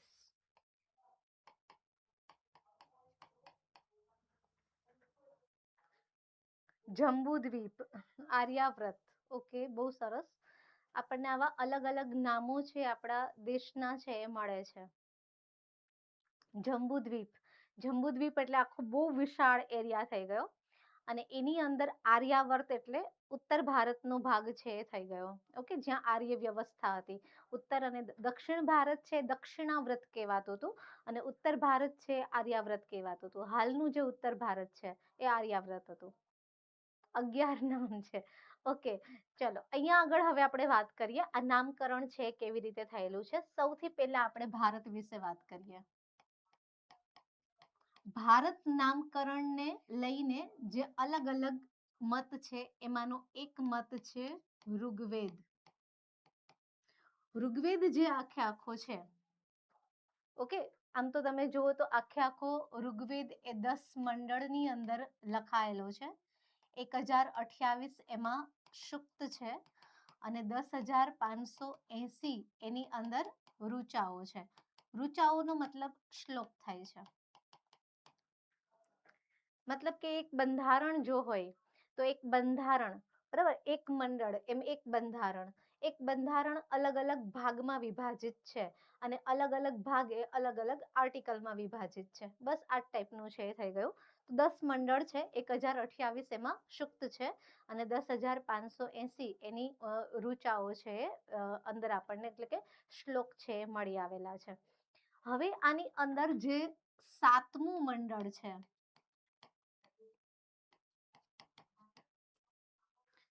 જે પ્રાચીન મંડળોની અંદર છે જાય છે. ઓકે, પહેલું અને 10મું એ અર્વાચીન એટલે પાછળથી એડ થયા હોય એવું લાગે છે.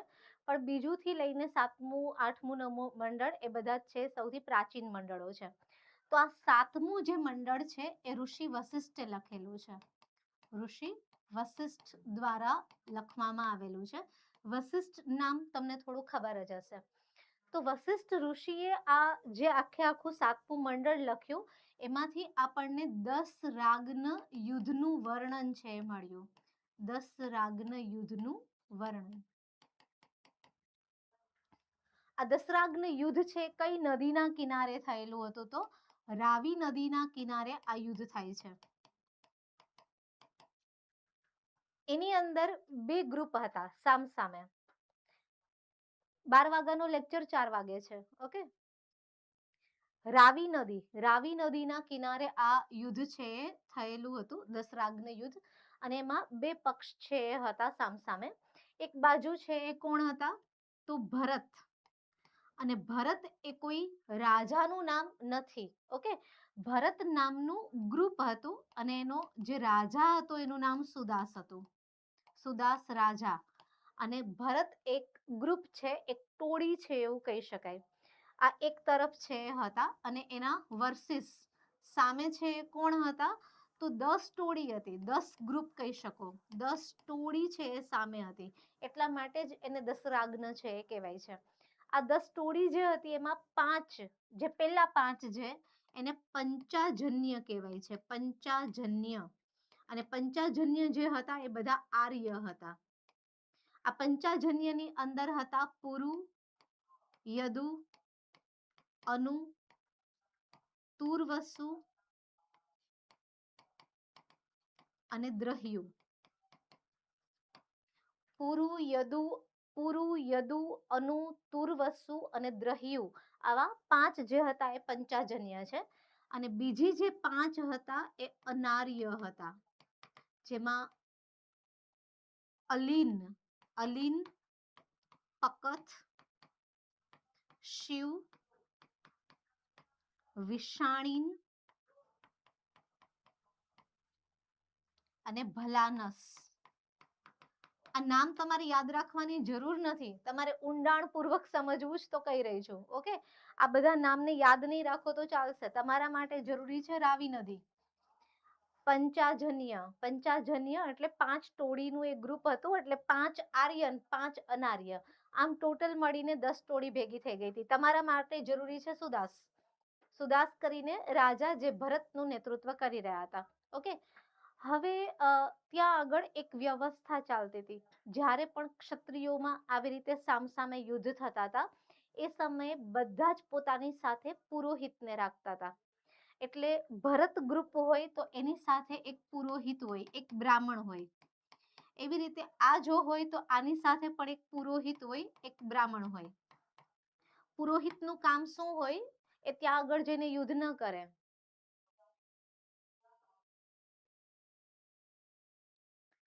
એની પંચાજન્ય છે, 5 મંડળ નથી, પંચાજન્ય છે. તો પુરોહિત જે છે એનું કામ શું રહેતું હોય છે? તો પુરોહિત એ ત્યાં યુદ્ધ નહીં કરે, એ ત્યાં મેદાનમાં જ્યાં યુદ્ધ ચાલી રહ્યું છે એક યજ્ઞનું આયોજન કરશે અને ઇન્દ્રને આહવાન કરશે કે તમે અમને વિજયશ્રીનું વરદાન આપો. કેમ કે ઇન્દ્ર એ યુદ્ધના દેવતા માનવામાં આવતા હતા. તો યુદ્ધના દેવતા જો ઇન્દ્ર છે તો ઇન્દ્રને બોલાવવામાં આવતા હતા. તો બંને પુરોહિત પોતે યજ્ઞ કરતા હતા, પોતપોતાના જે ટોળીના લોકો છે એના માટે યજ્ઞ કરતા હતા અને વિજયશ્રીનું વરદાન છે એ માંગતા હતા. આજે આપણે કરીએ છીએ આ પરંપરા. કાલે જ જ્યારે ભારત અને પાકિસ્તાનની મેચ હતી તો મેં સાંભળ્યું કે, એટલે મને ન્યૂઝમાં આવ્યું હતું કે કેટલા બધા લોકો યજ્ઞ કરતા હતા કે જેમાં આપણને છે વિજય મળી જાય. ઓકે, આની અંદર. અને એક આ પરંપરા છે ઇન શોર્ટ. એની પરંપરા અને લાગણીઓ છે કે જેના કારણે એ યુદ્ધમાં વિજય છે મળે. તો ભરત જે હતા એના પુરોહિત હતા વશિષ્ઠ ઋષિ પોતે, અને આના જે પુરોહિત હતા એ વિશ્વામિત્ર હતા. બંને ઇન્દ્ર પાસે વિજયનું વરદાન માંગી રહ્યા હતા અને આખરે આ આખા યુદ્ધની અંદર વિજય એ ભરતનો થયો હતો.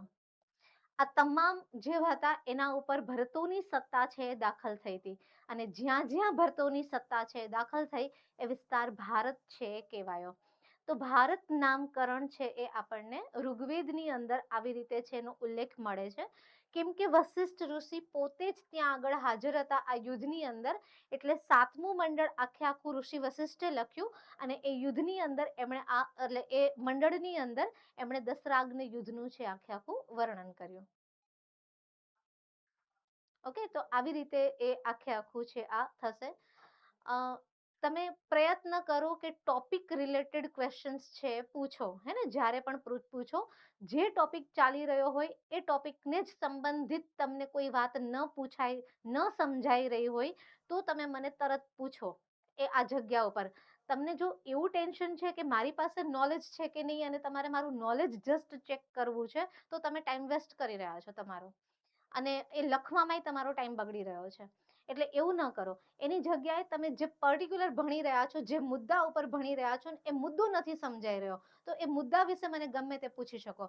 બાકી બધી વાતો આવશે જ આગળ, ત્યારે હું ડિટેલમાં ત્યાં ચર્ચા કરવાની જ છું. હવે 10 મંડળ હોય તો તમે વૈદિક સંસ્કૃતિ જ્યારે ભણશો અને એમાં ઋગ્વેદને ભણશો તો એમાં પહેલુંથી લઈને 10મું મંડળ આવશે. એમાં પહેલા મંડળમાં શું છે, બીજા મંડળમાં શું છે, ત્રીજામાં શું છે, 5મામાં શું છે, 15મામાં શું છે, બધું આવી જશે. પણ તમે વેઇટ કરો, હે ને? આવી રીતે તમે ક્વેશ્ચન્સ પૂછશો તો હું પણ તમને રિપ્લાય નહીં કરી શકું. ચલો અહીંયા, અને કેમ કે હું એ બધા જવાબ આપવા જઈશ તો હું મારા સબ્જેક્ટથી ભટકી જઈશ. હું મારા સબ્જેક્ટથી ભટકવા નથી માંગતી. જે મુદ્દા ઉપર વાત કરી રહ્યા છે એ જ મુદ્દા ઉપર વાત કરીશું. આપણે વાત કરી રહ્યા છીએ ભારત નામકરણ કેવી રીતે થયું. તમારી બુકમાં ઉલ્લેખ છે કે ઋગ્વેદમાં લખાયેલું છે. મેં તમને થોડું ડિટેલમાં કહ્યું કે ઋગ્વેદમાં ક્યાં લખાયેલું છે. તો ઋગ્વેદમાં જે 10 મંડળ છે એમાં 7મું મંડળ છે અને 7મા મંડળની અંદર છે એ દશરાગ્ન યુદ્ધનું વર્ણન છે અને એ યુદ્ધના વર્ણન પ્રમાણે એ ભરત કરીને એક ટોળી હતી, એના નામ ઉપરથી આપણા દેશનું નામ ભારત છે એ પડ્યું છે. અને અહીંયા સુધી હવે તમને ક્લિયર છે હશે. ઓકે, ત્યાર પછી બીજું આપણે કહી શકીએ, બીજું એક ભારત નામકરણ જે થયું છે એની પાછળ હજી પણ એક મત છે અને એ મત છે વિશ્વામિત્રની પુત્રી શકુંતલા. ઓકે,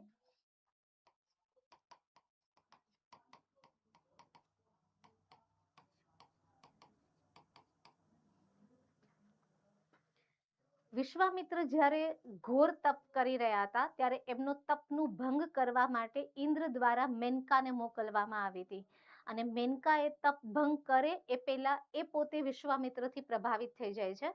વિશ્વામિત્ર મેનકા સાથે લગ્ન કરી લે છે અને એના થકી એક સંતાન થાય છે જેનું નામ શકુંતલા રાખવામાં આવ્યું. પણ શકુંતલાનો ઉછેર એ મેનકા પણ કરી શકે એમ નહોતી અને વિશ્વામિત્ર તો એનું મહર્ષિનું કાર્ય છે હતું. મેનકા પાછી પોતાના ઇન્દ્રને ત્યાં અપ્સરા બનીને પાછી જતી રહે છે અને શકુંતલાનો ઉછેર એ કણવ ઋષિના આશ્રમની અંદર થાય છે.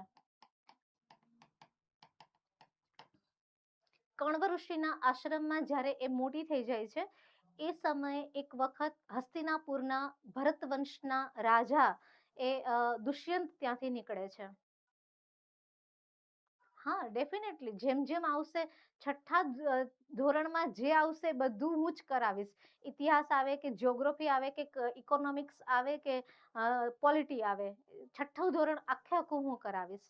ઓકે, તો શકુંતલા એટલે શકુંતલા ત્યાં કણવ ઋષિના આશ્રમમાં હતી અને દુષ્યંત ત્યાંથી નીકળે છે અને બંનેને પ્રેમ થઈ જાય છે. ગાંધર્વ લગ્ન કરી લે છે અને પછી લગ્ન કરીને દુષ્યંત છે મુદ્રિકા એક વીંટી છે એ આપીને જતા રહે છે અને પછી પાછળથી દુર્વાસા ઋષિ આશ્રમમાં આવે છે. શકુંતલા છે એ દુષ્યંતના પ્રેમમાં એટલી મગ્ન થઈ ચૂકેલી હતી કે એને કંઈ યાદ નથી, એટલે કંઈ ધ્યાન નથી રહેતું કે દુર્વાસા ઋષિ આવ્યા અને એમનું સ્વાગત નથી કરતી. એટલે દુર્વાસા ઋષિ શ્રાપ આપે છે કે તારા મનમાં તું જેનું ચિંતન કરી રહી છે એ તને ભૂલી જાય અને ત્યાં દુષ્યંત તો તરત જ ભૂલી જાય છે. આ બાજુ શકુંતલા માફી માંગવા લાગે છે, પછી ખૂબ જ સેવા ચાકરી કરે છે. તો એ સેવા ભાવથી પ્રભાવિત થઈ દુર્વાસા કહે છે કે તું એની આ મુદ્રિકા જ્યારે એને બતાવીશ એટલે તું એને યાદ આવી જઈશ. પણ એક વખત છે શકુંતલાના હાથમાંથી એ મુદ્રિકા નદીની અંદર પડી જાય છે અને કોઈ માછલી એ ખાઈ જાય છે અને શકુંતલા પ્રેગ્નેન્ટ હોય છે. એટલે એ સ્થિતિમાં કણવ ઋષિ એ શકુંતલાને દુષ્યંત પાસે મોકલે છે પણ દુર્વાસા ઋષિના શ્રાપના કારણે એને યાદ નથી આવતી શકુંતલા અને એને સ્વીકારતા નથી. આગળ જતા પછી એક પુત્રને જન્મ આપે છે. શકુંતલા અને દુષ્યંતનો એ પુત્ર છે એનું નામ ભરત હતું અને ભરત જે છે એ ફેમસ છે. એવું કહેવાય છે કે એ વાઘના દાંત ગણતો હતો જ્યારે નાનું બાળક હતો ત્યારે. અને કણવ ઋષિના જ આશ્રમમાં શકુંતલા પોતાના આ પુત્ર સાથે પાછી રહેવા લાગે છે કેમ કે દુષ્યંતે નહોતા સ્વીકારેલો. એક વખત દુષ્યંત ફરીથી એ આશ્રમમાં પહોંચે છે. ભરત પોતાના પુત્રને જોવે છે અને પછી જે પેલી અચાનક એ દિવસે માછલી એ આવી ગઈ જેના મોઢામાં છે એ પેલી રીંગ જતી રહી હતી અને રીંગ જોતા જ દુષ્યંતને બધી વાતો યાદ આવી જાય છે. પછી આ પોતાના ઘરે હસ્તિનાપુર લઈ જાય છે. દુષ્યંત પછી ગાદી પર જે ભરત રાજા બેસે છે, જેણે આખા ભારતને એક સાર્વભૌમત્વ છે આપ્યું, એક સુંદર વ્યવસ્થા એને છે સ્થાપિત કરી અને એના નામ ઉપરથી આપણા દેશનું નામ ભારત પડેલું છે. એટલે એક મત એવું કહે છે કે શકુંતલા અને દુષ્યંતનો પુત્ર ભરત એના ઉપરથી આપણે આપણા દેશને ભારત તરીકે ઓળખીએ છીએ. એવી જ રીતે એક મહાન ઋષિ થઈ ગયા ભરત મુનિ. ભરત મુનિ દ્વારા એક પુસ્તક લખાયું છે ભરતનાટ્ય શાસ્ત્ર. ભરતનાટ્ય શાસ્ત્ર અને ભરતનાટ્ય શાસ્ત્ર એ પુસ્તકને આપણે પાંચમા વેદ તરીકે સ્થાન આપીએ છીએ. 4 વેદ પછી પાંચમો વેદ એટલે ભરતનાટ્ય શાસ્ત્ર અને એના ઉપરથી જે નૃત્ય ઉતરી આવ્યું છે એ નૃત્ય એટલે ભરતનાટ્યમ. આપણું જે પ્રાચીન ક્લાસિકલ નૃત્યો છે એમાંનું એ એક નૃત્ય છે અને આ પર્ટિક્યુલર જે ભરત મુનિ થઈ ગયા છે, જેમણે ઉત્તરથી દક્ષિણ એક આરાધના છે એ કરેલી હતી, તો એના નામ ઉપરથી પણ આપણા દેશનું નામ છે એ ભારત પડ્યું છે. તો ભારત નામકરણ પાછળ 3 મત છે ગણાય છે. ઋગ્વેદનો મત, એ સિવાય દુષ્યંત શકુંતલાનો પુત્ર અને ભરત મુનિ, જેમણે ભરતનાટ્ય શાસ્ત્ર છે એ લખ્યું. ઓકે, તો અહીંયા આપણે ભારત નામકરણ એને લઈને પોઈન્ટ છે કમ્પ્લીટ થઈ જાય છે. અહીંયા આગળ ભારત નામકરણ કેવી રીતે થયું, પછી આપણે વાત કરીએ તો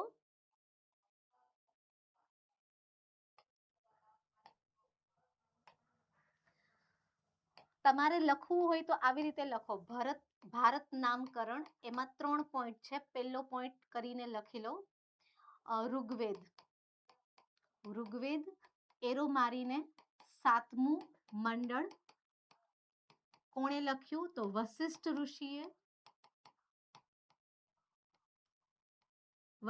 ઋષિએ લખ્યું. એની અંદર શું છે?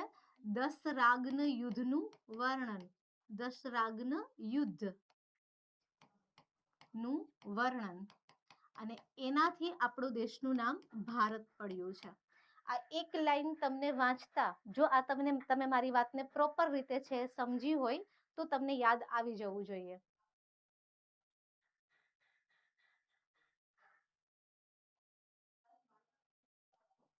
થોડું ફૂલ ફોર્મમાં લખો, હે ને? તમારે શોર્ટમાં લખવાનું છે. ઇન ડિટેલ વાતો તમારી પાસે ઓલરેડી હોય. જેટલું શોર્ટમાં લખશો એટલું તમને ફાસ્ટ રિવિઝનમાં કામ લાગશે. લાંબી વાતો તમે રિવાઇઝ નહીં કરી શકો. લાંબી વાતો બુક્સમાં ઓલરેડી હોય છે. તમારી બુક કેવી હોવી જોઈએ? જે શોર્ટ્સમાં હોય અને એક નજર ફેરવતા જ તમને બધી વાતો યાદ આવી જવાની હોય.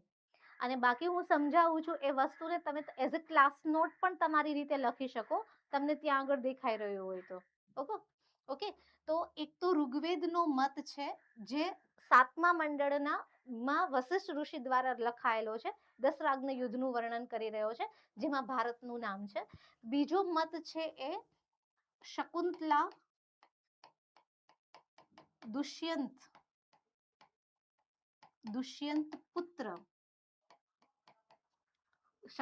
દુષ્યંત પુત્ર ભરત. આટલાથી તમને સમજાઈ જવું જોઈએ કે આ બીજો મત છે જે ભારતનું નામકરણ કરી રહ્યો છે. અને ત્રીજો મત છે ભરત મુનિ. ભરત મુનિ છે, એમણે શું લખ્યું છે? ભારત નાટ્ય શાસ્ત્ર. અને એના ઉપરથી પણ આપણા દેશનું નામ ભારત પડ્યું છે. બસ આ 3 મત છે, અને એ તમને સમજાઈ જાય આવી રીતે છે. ટીક કરવામાં તમને આરામથી ફાવશે. હા, ઓકે. તમે સાથે સાથે નોટ્સ બનાવતા જજો. એવું હોય તો તમે સાથે નોટ્સ બનાવો, અને પોતાની નોટ્સમાં જોવું વધારે સારું છે, આટલી બધી મોબાઈલ સ્ક્રીનમાં જોઈને લખવું એના કરતા. તો તમે જ્યારે તમે ભણો છો તો ભૂમિ નામકરણ, તમે પહેલી જ વાત કરી ઋગ્વેદ, તો ઋગ્વેદ લખો, કાં તો પછી આવી રીતે 3 વસ્તુ લખી લો. તમારે વધારે ડિટેલમાં લખવું છે તો જેટલું હું સમજાવી રહી છું તમે નોટ ડાઉન કરી શકો. ઓકે,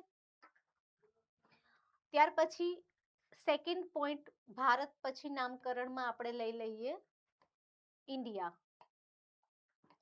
ભારતનું નામ ઇન્ડિયા કેવી રીતે થયું?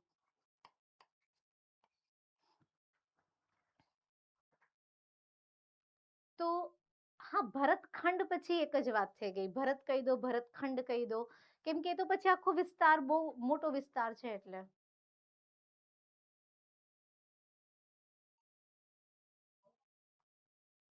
જેટલું સમજાવ્યું એના કરતા ડિટેલમાં સમજાવો 10 રાગના યુદ્ધને, કે લખાવું ડિટેલમાં.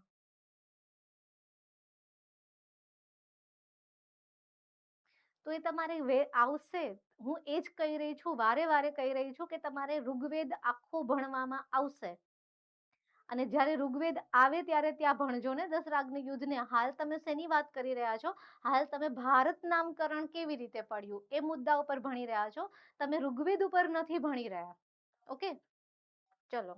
ઇન્ડિયા નામકરણ કેવી રીતે થયું? તો મૂળભૂત રીતે 2 દેશ છે, ઈરાન અને ગ્રીક. ઈરાન વચ્ચે આવે છે. પર્ટિક્યુલર ઈરાનની અંદર એ સમયે એક વંશ છે ચાલી રહ્યો હતો, જે વંશનું નામ હતું એકેમિનિદ વંશ. એકેમિનિદ વંશ, અથવા તો એનું બીજું નામ હખમની વંશ છે. હખમની વંશ, જેની અંદર દરાયસ પ્રથમ અથવા તો ડેરિયસ પ્રથમ, ડેરિયસ દ્વિતીય આવા રાજાઓ થઈ ગયેલા છે. ઓકે, અને ભારત આપણું જે છે એ ઈરાનથી પૂર્વ સાઈડની અંદર છે આવતું હતું. હા, તો એ માનવ સમૂહની જ વાત કરીને. ભારત નામનો એક આખો માનવ સમૂહ હતો, એક ટોળી હતી, એક ગ્રુપ હતો. વાક્યનો મતલબ તો એ જ થયો. આ ગ્રુપ આખે આખો માનવ સમૂહ કે આ આખે આખી ટોળી, એનું નેતૃત્વ એ સુદાસ નામનો વ્યક્તિ કરી રહ્યો હતો. ઓકે, આ સુદાસની સાથે યુદ્ધ થયું બીજા 10 રાજાઓનું. એ યુદ્ધ ઇતિહાસમાં દશરાગ્ન યુદ્ધ કહેવાય છે. અને કેમ કે એ સુદાસ એ ભરતને રિપ્રેઝેન્ટ કરી રહ્યો હતો, એટલે એ આખા માનવ સમુદાયના નામ ઉપરથી એ એરિયાનું નામ ભારત પડ્યું. તમે હવે માનવ સમૂહ લઈ લો કે એને ટોળી કહી દો કે તમે એને ગ્રુપ કહી દો, તમે એને મેળો કહી દો, વાત તો એકની એક જ થઈ. ઓકે, શબ્દ ખાલી બદલાયો છે. ઓકે, તો એક એકેમેનિદ વંશ અથવા તો હખમની નામનો એક વંશ છે એ ચાલી રહ્યો હતો. અને એ વંશ છે એમાં ધીમે ધીમે જે રાજાઓ, ખાસ કરીને ડેરિયસ કરીને રાજા, અથવા તો આપણે ભારતમાં એને દરાયસ એવું કહીએ છીએ, દરાયસ પ્રથમ. હા જી, તમારી આ વાતને હું બિલકુલ માની લઈશ અને પૂરતો પ્રયત્ન કરીશ. આર ભાજગોતાર શું છે? હા, હું પૂરતો પ્રયત્ન કરીશ, પણ હાલ પૂરતી તો આ સ્થિતિ છે જ. ઓકે, એટલે હાલ પૂરતું, અને મેક્સિમમ તમને પીપીટીમાં જ મળવાનું છે, એટલે તમારે રાઇટિંગનો પ્રોબ્લેમ છે નહીં થાય. ચલો, હખમની વંશ. અને એક વસ્તુ છે, તમે લોકો ખબર નહીં કે કઈ લેવલથી વાત કરી રહ્યા છો. એઝ અ ટીચર, હું તમારી ટીચર છું અને તમે ટીચર જ બનવા જઈ રહ્યા છો. ઓકે, એટલે પ્રાથમિક સેન્સ, એક સમજ ડેફિનેટલી ડેવલપ કરવી જોઈએ કે જ્યારે તમે કોઈને કંઈ સજેશન્સ આપી રહ્યા છો, એવા સમયે તમારે કેવી ભાષાનો ઉપયોગ કરવો. આપણે બહુ સારામાં સારી ભાષામાં પણ આપણી વાત છે સામે મૂકી શકીએ છીએ, અને એટલા સરસ ભાષાના શબ્દો આપણી પાસે અવેલેબલ છે. અને આપણે ગંદીમાં ગંદી ભાષાનો ઉપયોગ કરીને પણ આપણી એની એ વાતને છે એ મૂકી શકીએ છીએ. તો તમારે તમારા ટીચર્સની સામે કેવી રીતે વાત કરવી કે જેવી વાત તમે તમારા સ્ટુડન્ટ્સ પાસેથી એક્સપેક્ટ કરી શકો છો, એક્સપેક્ટેશન રાખી શકો છો. આ ડેફિનેટલી શીખવું જોઈએ. ઓકે, અને તમે ડેફિનેટલી જે કહી રહ્યા છો એ રોંગ નથી, બટ આમાં કોઈ ખાસ સોલ્યુશન નથી. એ પરમનન્ટ છે, અને પાકા પેલું કે ને કહેવત, પાકા ઘડે પાકા કાંઠે છે ઘડો ના ભરાય, સમથિંગ સમથિંગ એ ટાઈપની આ સિચ્યુએશન છે. હું ઓલરેડી 40 પાર કરી ચૂકેલી છું, એટલે હવે હું મારા હેન્ડરાઇટિંગ સુધારવા નહીં બેસી શકું. તમને કંઈ ન દેખાય, સમજાય તો પૂછી લો, હું જવાબ આપી દઈશ. ઓકે, ચલો અહીંયા આગળ. નહીં, હું બધાને એકદમ સિરિયસલી લઉં છું, જેટલા મારા સ્ટુડન્ટ છે.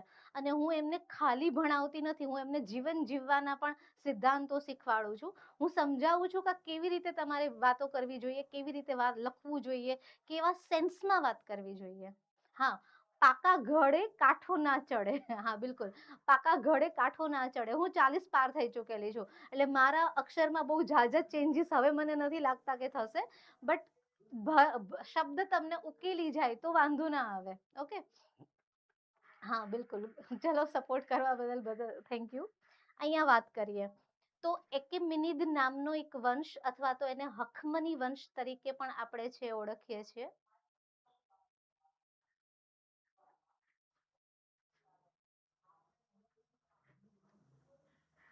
અને ગ્રીકની અંદર એ સમયની અંદર છે એક અલગ વ્યવસ્થા છે એ ચાલી રહી છે. ભારત છે એ પૂર્વ સાઈડ છે. આમ તમે જુઓ ને તો ઈરાન વચ્ચે આવશે, ભારત એની પૂર્વ સાઈડ આવશે, અને આ બાજુ છે એ ગ્રીક આવશે. ઓકે, એટલે આ વ્યવસ્થા છે. તો ભારત અને ગ્રીક એને જોડતી કડી વચ્ચે જે છે એ ઈરાન છે, એવું આપણે છે સમજી શકીએ. તો પેલા શરૂઆતની અંદર આ એકેમેનિદ વંશ કે હખમની વંશના રાજાઓએ ભારતને જીતવાનું ચાલુ કર્યું અને એ લોકો ભારતના સિંધુ નદી સુધી છે એ પહોંચી ગયા. ભારતનું હાલનું જે સિંધુ નદી છે ત્યાં સુધી યુદ્ધ કરતા કરતા છે પહોંચી જાય છે અને આ પ્રદેશની અંદર એ લોકોએ પોતાની ઈરાની સત્તા દાખલ કરી. તો ભારતની અંદર સૌથી પહેલું વિદેશી આક્રમણ કોઈ થયું હોય તો એ ઈરાની આક્રમણ છે. સૌથી પહેલા એ જ લોકો છે આવ્યા અને આક્રમણ કરી અને આ પ્રદેશને છે જીતી લે છે. અને એ લોકો છે એ સિંધુને હિન્દોસ કહેતા હતા. હિન્દોસ. ઓકે, તો હિન્દોસ શબ્દ છે એમના માટે વપરાતો હતો. Just minute.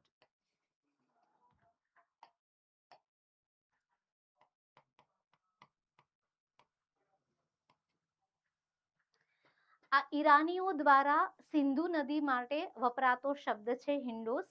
અને સિંધુની આ બાજુ જે એટલે પૂર્વ સાઈડ જે લોકો રહેતા હતા, એટલે આપણે ભારતીયો જે રહેતા હતા, આ ભારતીયો જે બધા રહેતા હતા એને એ લોકો છે એ હિન્દોઝના નામથી છે ઓળખતા હતા, સિંધુની એટલે સિંધુ નદીની પૂર્વ સાઈડના.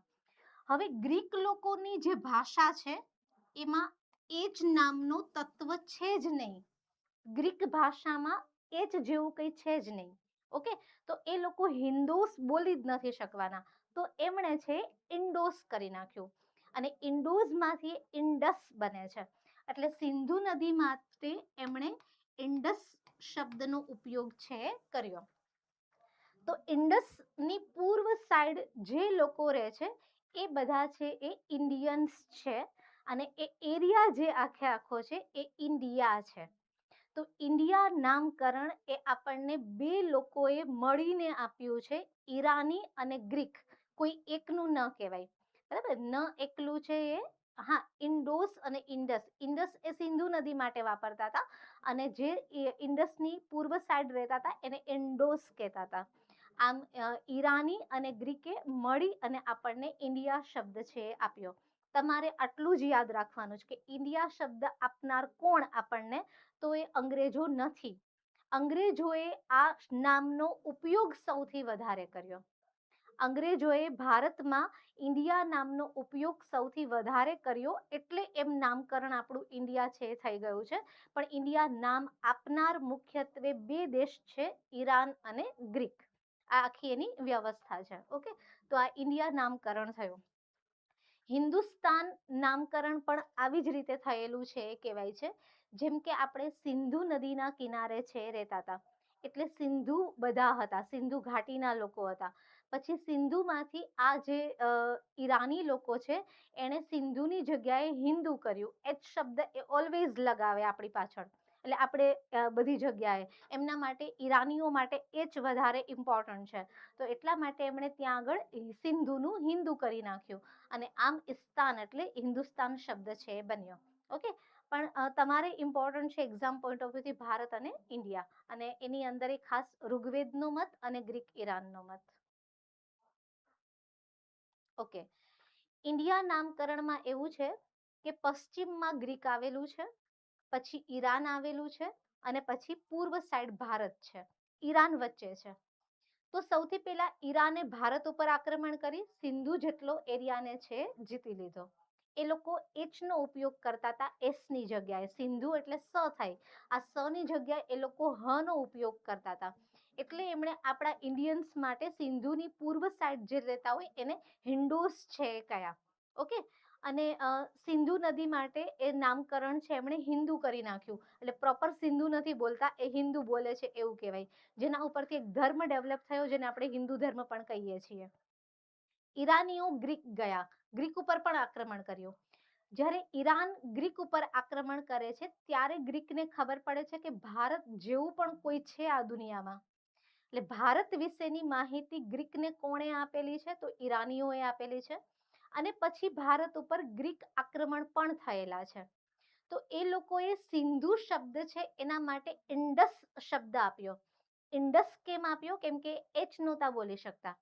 જેવી રીતે ઈરાનીઓ એસ નથી બોલી શકતા, એમ ગ્રીક લોકો એચ નહોતા બોલી શકતા, એટલે એણે એચ કાઢી અને બાકીનો શબ્દ લઈને ઇન્ડસ કરી નાખ્યો.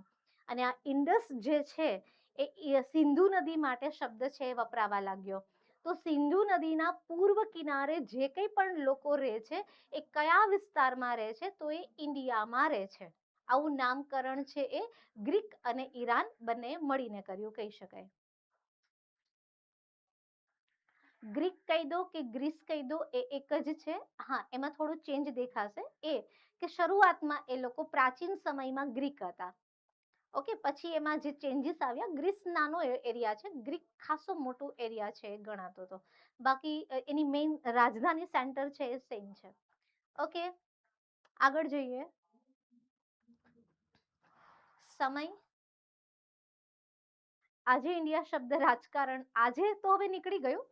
આજે હવે ઇન્ડિયાને લઈને રાજકારણ પૂરું થઈ ગયું. એ ત્યારે હતું જ્યારે ઇન્ડિયા શબ્દ છે ડેવલપ આ લોકોએ ગઠબંધન કરેલું હતું. ઓકે, અહીંયા આપણે સમય વિશે વાત કરીએ. ઈસવીસન પૂર્વે કોને કહેવાય, ઈસવીસન કોને કહેવાય, આ આપણે ગુજરાતીમાં કહીએ છીએ. એ સિવાય શોર્ટ નેમ તરીકે આપણે બીસી, બીસીઈ, બીપી, એડી અને સીઈ આવા શબ્દોનો યુઝ પણ કરીએ છીએ. હા, મળશે ને. આના પછી તમને 24 કલાકમાં કદાચ આ રેકોર્ડેડ મોડમાં મળી જશે. ચલો, તો સમયને પેલા સિમ્પલ રીતે છે એ સમજીએ, પછી હું તમને એમાં ડિટેલ વાત છે કરું. મેથ્સનો એક સિમ્પલ નિયમ છે. મેથ્સનો એક નિયમ છે કે 0 થી આ દિશામાં જઈએ તો 1, 2, 3, 4 અને 0 થી આ બાજુ જઈએ તો -1, -2, -3. આ મેથ્સનો નિયમ છે અને સ્કૂલ લેવલમાં તમે આ નિયમને છે સ્ટડી કરેલો જ હશે. તો 0 છે એને તમે છે એ કોમન એરા છે સમજી લો, જ્યાંથી આપણી આ શરૂઆત છે થાય છે ઈસવીસનની. એક કોમન એરા છે. તો આ કોમન એરા થી બધી શરૂ થતી છે એ ઘટનાઓ છે. પણ કોમન એરા પહેલા પણ કેટલીક ઘટનાઓ છે બની ગઈ છે અને એ બધી ઘટનાઓને આપણે કહીશું બિફોર કોમન એરા. ઘણા બધા લોકો છે એ 0 ને જીસસ ક્રાઇસ્ટ સાથે છે એ મેચ કરે છે કે જીસસ ક્રાઇસ્ટનો જે જન્મ થયો,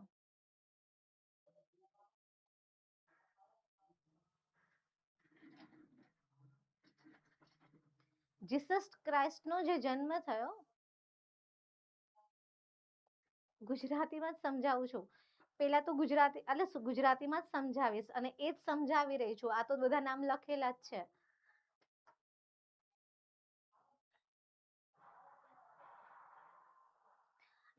દીપાલીબેન, ઇન્ડિયામાં તમારે યાદ રાખવાનું છે જસ્ટ એક જ વાક્ય કે ગ્રીસ અને ઈરાન એ બંનેએ મળીને આપ્યું. બીજું કંઈ યાદ નથી રાખવાનું. મેં ખાલી તમને સમજાવ્યું કે આ બધું કેવી રીતે હતું ને આખી ઇતિહાસની એક એક શબ્દ લખાવું તો કેવી રીતે પોસિબલ બને, અને એ લખવાની જરૂર નથી. તમારે યાદ રાખવાના બે જ દેશો છે. ઇન્ડિયા નામકરણ ઈરાન અને ગ્રીસના એટલે ગ્રીકના કારણે છે થયું છે. આનું ગુજરાતી આ તો બેઠું તમારી બુકમાં જે લખ્યું છે બેઠે બેઠું છે, એટલે મારે એ લખવું ના પડે. હું તમને ગુજરાતીમાં જ સમજાવી રહી છું. તમે રાહ તો જુઓ, મેં હજી ક્યાં સમજાવી દીધું. એટલે મહાન લોકો છો તમે. ચલો, હવે આ મેથ્સ વ્યવસ્થા છે, ગણિતની વ્યવસ્થા. આ ગણિતની વ્યવસ્થા છે જેમાં 0 થી આ બાજુ જઈએ તો એક એક આંકડો વધતો દેખાય અને 0 થી આ બાજુ જઈએ તો તમને માઇનસમાં એની ગણતરી થતી છે દેખાય. ઓકે, પણ ઇતિહાસ જે છે એ આવી રીતે ગતિ કરે છે. આ મેથ્સની ગતિ છે, બરાબર? એક આમ જાય, એક આવી રીતે જાય, પણ ઇતિહાસની ગતિ આવી રીતે છે, સીધી દિશામાં એ ધીમે ધીમે આગળ વધતો રહેશે. તો અહીંયા આગળ છે એ પેલા સિંધુ ખીણની સભ્યતા છે એ આવશે. તો ઈસવીસન પૂર્વેની એક ઘટના છે જે આપણે કહી શકીએ કે આ અલગ અલગ પાછા અલગ અલગ લોકોનો અલગ અલગ સમય છે, એટલે પાછા તમે કોમેન્ટ કરવા લાગશો. બટ હું રેડિયો કાર્બન ડેટિંગ પદ્ધતિ પ્રમાણેનો લખી આપું છું એટલે પ્રોબ્લેમ ના થાય. 2350 થી આપણા સિંધુ ખીણની સભ્યતાના એક વ્યવસ્થિત ઇતિહાસની શરૂઆત છે થાય. અને ધીમે ધીમે આપણો આ ઇતિહાસ આગળ વધતો જાય અને પછી વચ્ચે છે એ 0 આવે. તો અહીંયાથી લઈ અને અહીંયા સુધીનો જે સમય છે એને આપણે ઈસવીસન પૂર્વે કહીએ. આ ગુજરાતીમાં કહેવાય ઈસવીસન પૂર્વે. ઓકે, જે અહીંયાથી લઈને અહીંયા સુધીનો સમય છે. પછી જે આગળ વધતી ઘટનાઓ છે એને આપણે ઈસવીસન કહીએ. આટલું ક્લિયર? આ ઈસવીસન પૂર્વે છે અને આ ઈસવીસન છે. ઓકે, તો અહીંયા આગળ હવે તમે જશો આ દિશાની અંદર તો તમને આગળ વધતા ધીમે ધીમે એક એક આંકડો ઘટતો દેખાશે. આ દિશામાં જતા 3 પછી 2 આવશે, 2 પછી 1 આવશે. ઓકે, અને ફરીથી અહીંયા આવશો તો 1 પછી 2 આવશે ને 2 પછી 3 આવશે. એટલે ઈસવીસન પૂર્વેના આંકડામાં હંમેશા આંકડો ઘટતો છે એ દેખાશે, વધતો નહીં દેખાય. હવે અહીંયા સમજાવું તો ઈસવીસન પૂર્વે 2350 ની અંદર જે વ્યવસ્થા શરૂ થઈ એનો અંત માનીએ છીએ ઈસવીસન પૂર્વે 1750. 2350 થી 1750 આવી રીતે એ ઈસવીસન પૂર્વેની ઘટના છે એ બની. ઓકે, હવે એક સિમ્પલ ઉદાહરણથી આ વાતને વધારે સરસ રીતે સમજાવું. તમને ઈસવીસનમાં ક્યારેય પ્રોબ્લેમ નહીં થાય. તમને પ્રોબ્લેમ થાય તો ઈસવીસન પૂર્વેમાં જ થઈ શકે છે. તો ઈસવીસન પૂર્વેમાં આપણે એક સિમ્પલ ઉદાહરણ છે લઈએ અને એ ઉદાહરણ આપણે અશોકનું લઈએ. હું અશોક નથી ભણાવી રહી. ઓકે, હાલ હું અશોક નથી ભણાવી રહી એટલે અશોકના કોઈ પ્રશ્નો મને ના પૂછતા. હાલ હું તમને ઉદાહરણ આપી રહી છું કે અશોક નામનો એક રાજા છે, એનો જન્મ ઈસવીસન પૂર્વે 290 માં થયો હતો. ઓકે, ઈસવીસન પૂર્વે મતલબ કે 0 પહેલા 290 માં એનો જન્મ છે થયેલો હતો. હવે એ 16 વર્ષનો થયો ત્યારે ગાદી પર બેઠો. ઈસવીસન પૂર્વે 16 કે 17 વર્ષનો હશે. ઈસવીસન પૂર્વે 273 ની અંદર. ઓકે, ઈસવીસન પૂર્વે 273 માં એ ગાદી પર બેઠો. તો ગાદી પર બેઠો ત્યારે એની ઉંમર કેટલી હોય? 290 માં જન્મ્યો તો 273 માં ગાદી પર બેઠો છે. તો 16-17 વર્ષની ઉંમરે એ ગાદી પર છે બેસી ગયેલો હતો. પણ મૌર્ય સામ્રાજ્યમાં એક નિયમ છે કે 21 વર્ષનો ન થાય ત્યાં સુધી રાજ્યાભિષેક ન થાય. તો અશોકનો રાજ્યાભિષેક ન થયો.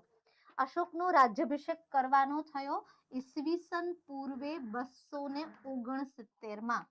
ઈસવીસન પૂર્વે 269 માં એનો રાજ્યાભિષેક થયો. પછી એ શાસન કરવા લાગ્યો. તો શાસન કરતા કરતા આખરે એનું 261 ની અંદર એને એક બહુ મોટું યુદ્ધ કર્યું જે કલિંગ યુદ્ધ કહેવાય છે.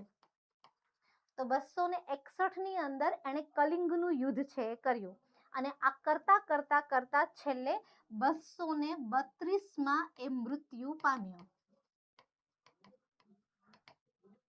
કેમ કે આ ઘટના એ ઈસવીસન પૂર્વેમાં બનેલી છે તો દરેક વખતે આંકડાઓ તમને ઘટતા દેખાઈ રહ્યા છે. અને ઘટતા દેખાઈ રહ્યા છે એની પાછળનું કારણ આ મેથ્સનો નિયમ છે કે આ 3 થી આમ જશો તો 2 આવશે, 2 થી આમ જશો તો 1 આવશે.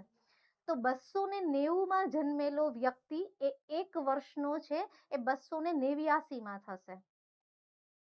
ઓકે, અને 273 માં એ ગાદી પર આવશે. 269 માં એનો રાજ્યાભિષેક થશે.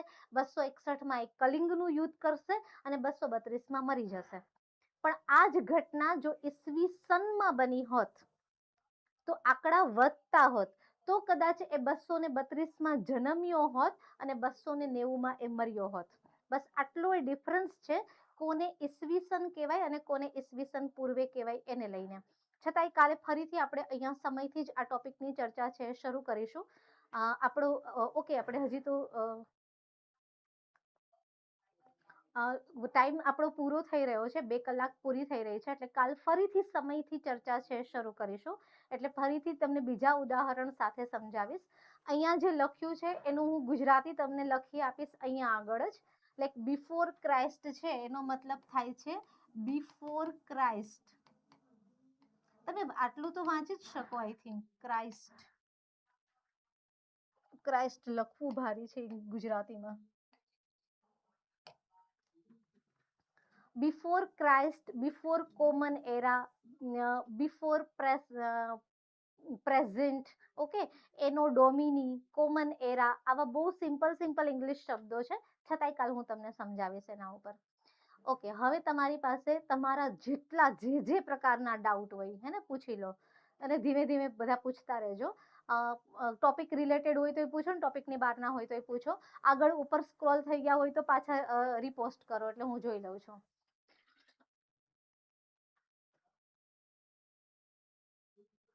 સિક્કા વાળી બધું તમને મળી જશે, પીડીએફ મળી જશે. ઓકે, કોના ત્રણેયની સાલ લખું? આ ત્રણેયની એટલે કોના ત્રણેયની સાલ લખવાની છે?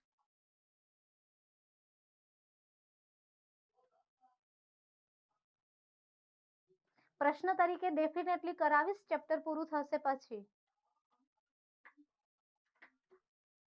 મારા પોઈન્ટ ઓફ વ્યૂ થી બુકને તો તમારે એક વખત વાંચવાની જ છે. પીપીટી ને વાંચો અને તમારી નોટ બનાવો. તમારી નોટને જ વાંચતા રહો, બીજા કોઈનું ના વાંચો. એ 7 કરાવવાના છે, કેયુર સર 7 ભણાવશે.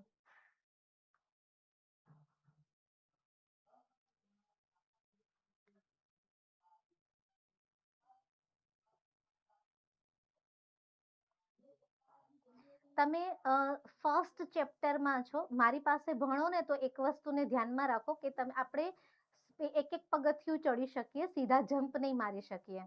તો આપણે પહેલા ચેપ્ટરમાં હોઈએ તો પહેલું જ ચેપ્ટર ભણીશું, બીજા ચેપ્ટરમાં હોઈશું ત્યારે બીજું ચેપ્ટર ભણાવીશ, અને એમ ધીમે ધીમે આપણે આગળ વધતા જઈશું. જેવું પહેલું ચેપ્ટર પૂરું થશે એના એમસીક્યુ તમને હું કરાવી દઈશ, એટલે એમાંથી શું પૂછી શકાય તમને ખબર પડી જાય.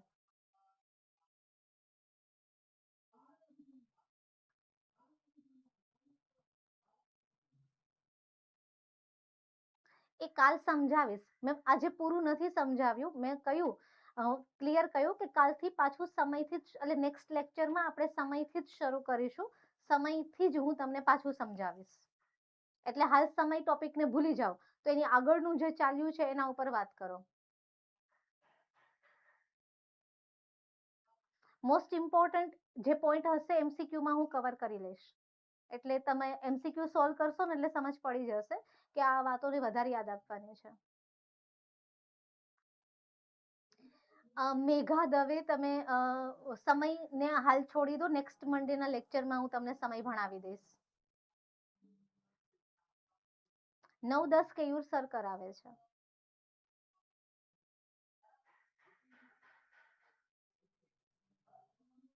પીડીએફ શેમાં આવશે? એ તમને જ્યાં વિડીયો મળશે ને એની નીચે જ લિંક આપેલી હશે, એમાં પીડીએફ હશે.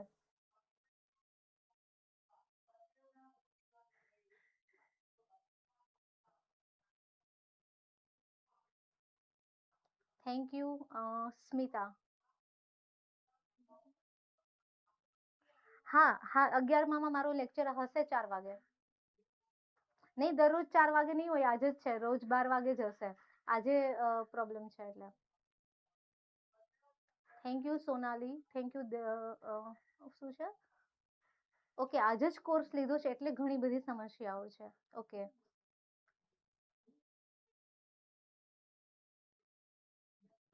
અત્યાર સુધીના પીડીએફ ની નથી મુકાઈ, તો હું વાત કરી લઉં છું એને લઈને. તમને પીડીએફ બધી મળી જશે જે અહીંયા આગળ આપવામાં આવશે.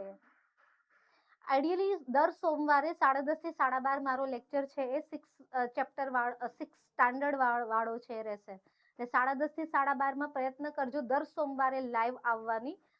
લાઈવ તમને વધારે સારું રહેશે. કંઈ પણ ડાઉટ્સ હશે ટોપિક રિલેટેડ તો હું આન્સર આપીશ, પણ તમે ક્વેશ્ચન્સ ટોપિક રિલેટેડ જ પૂછજો, હે ને?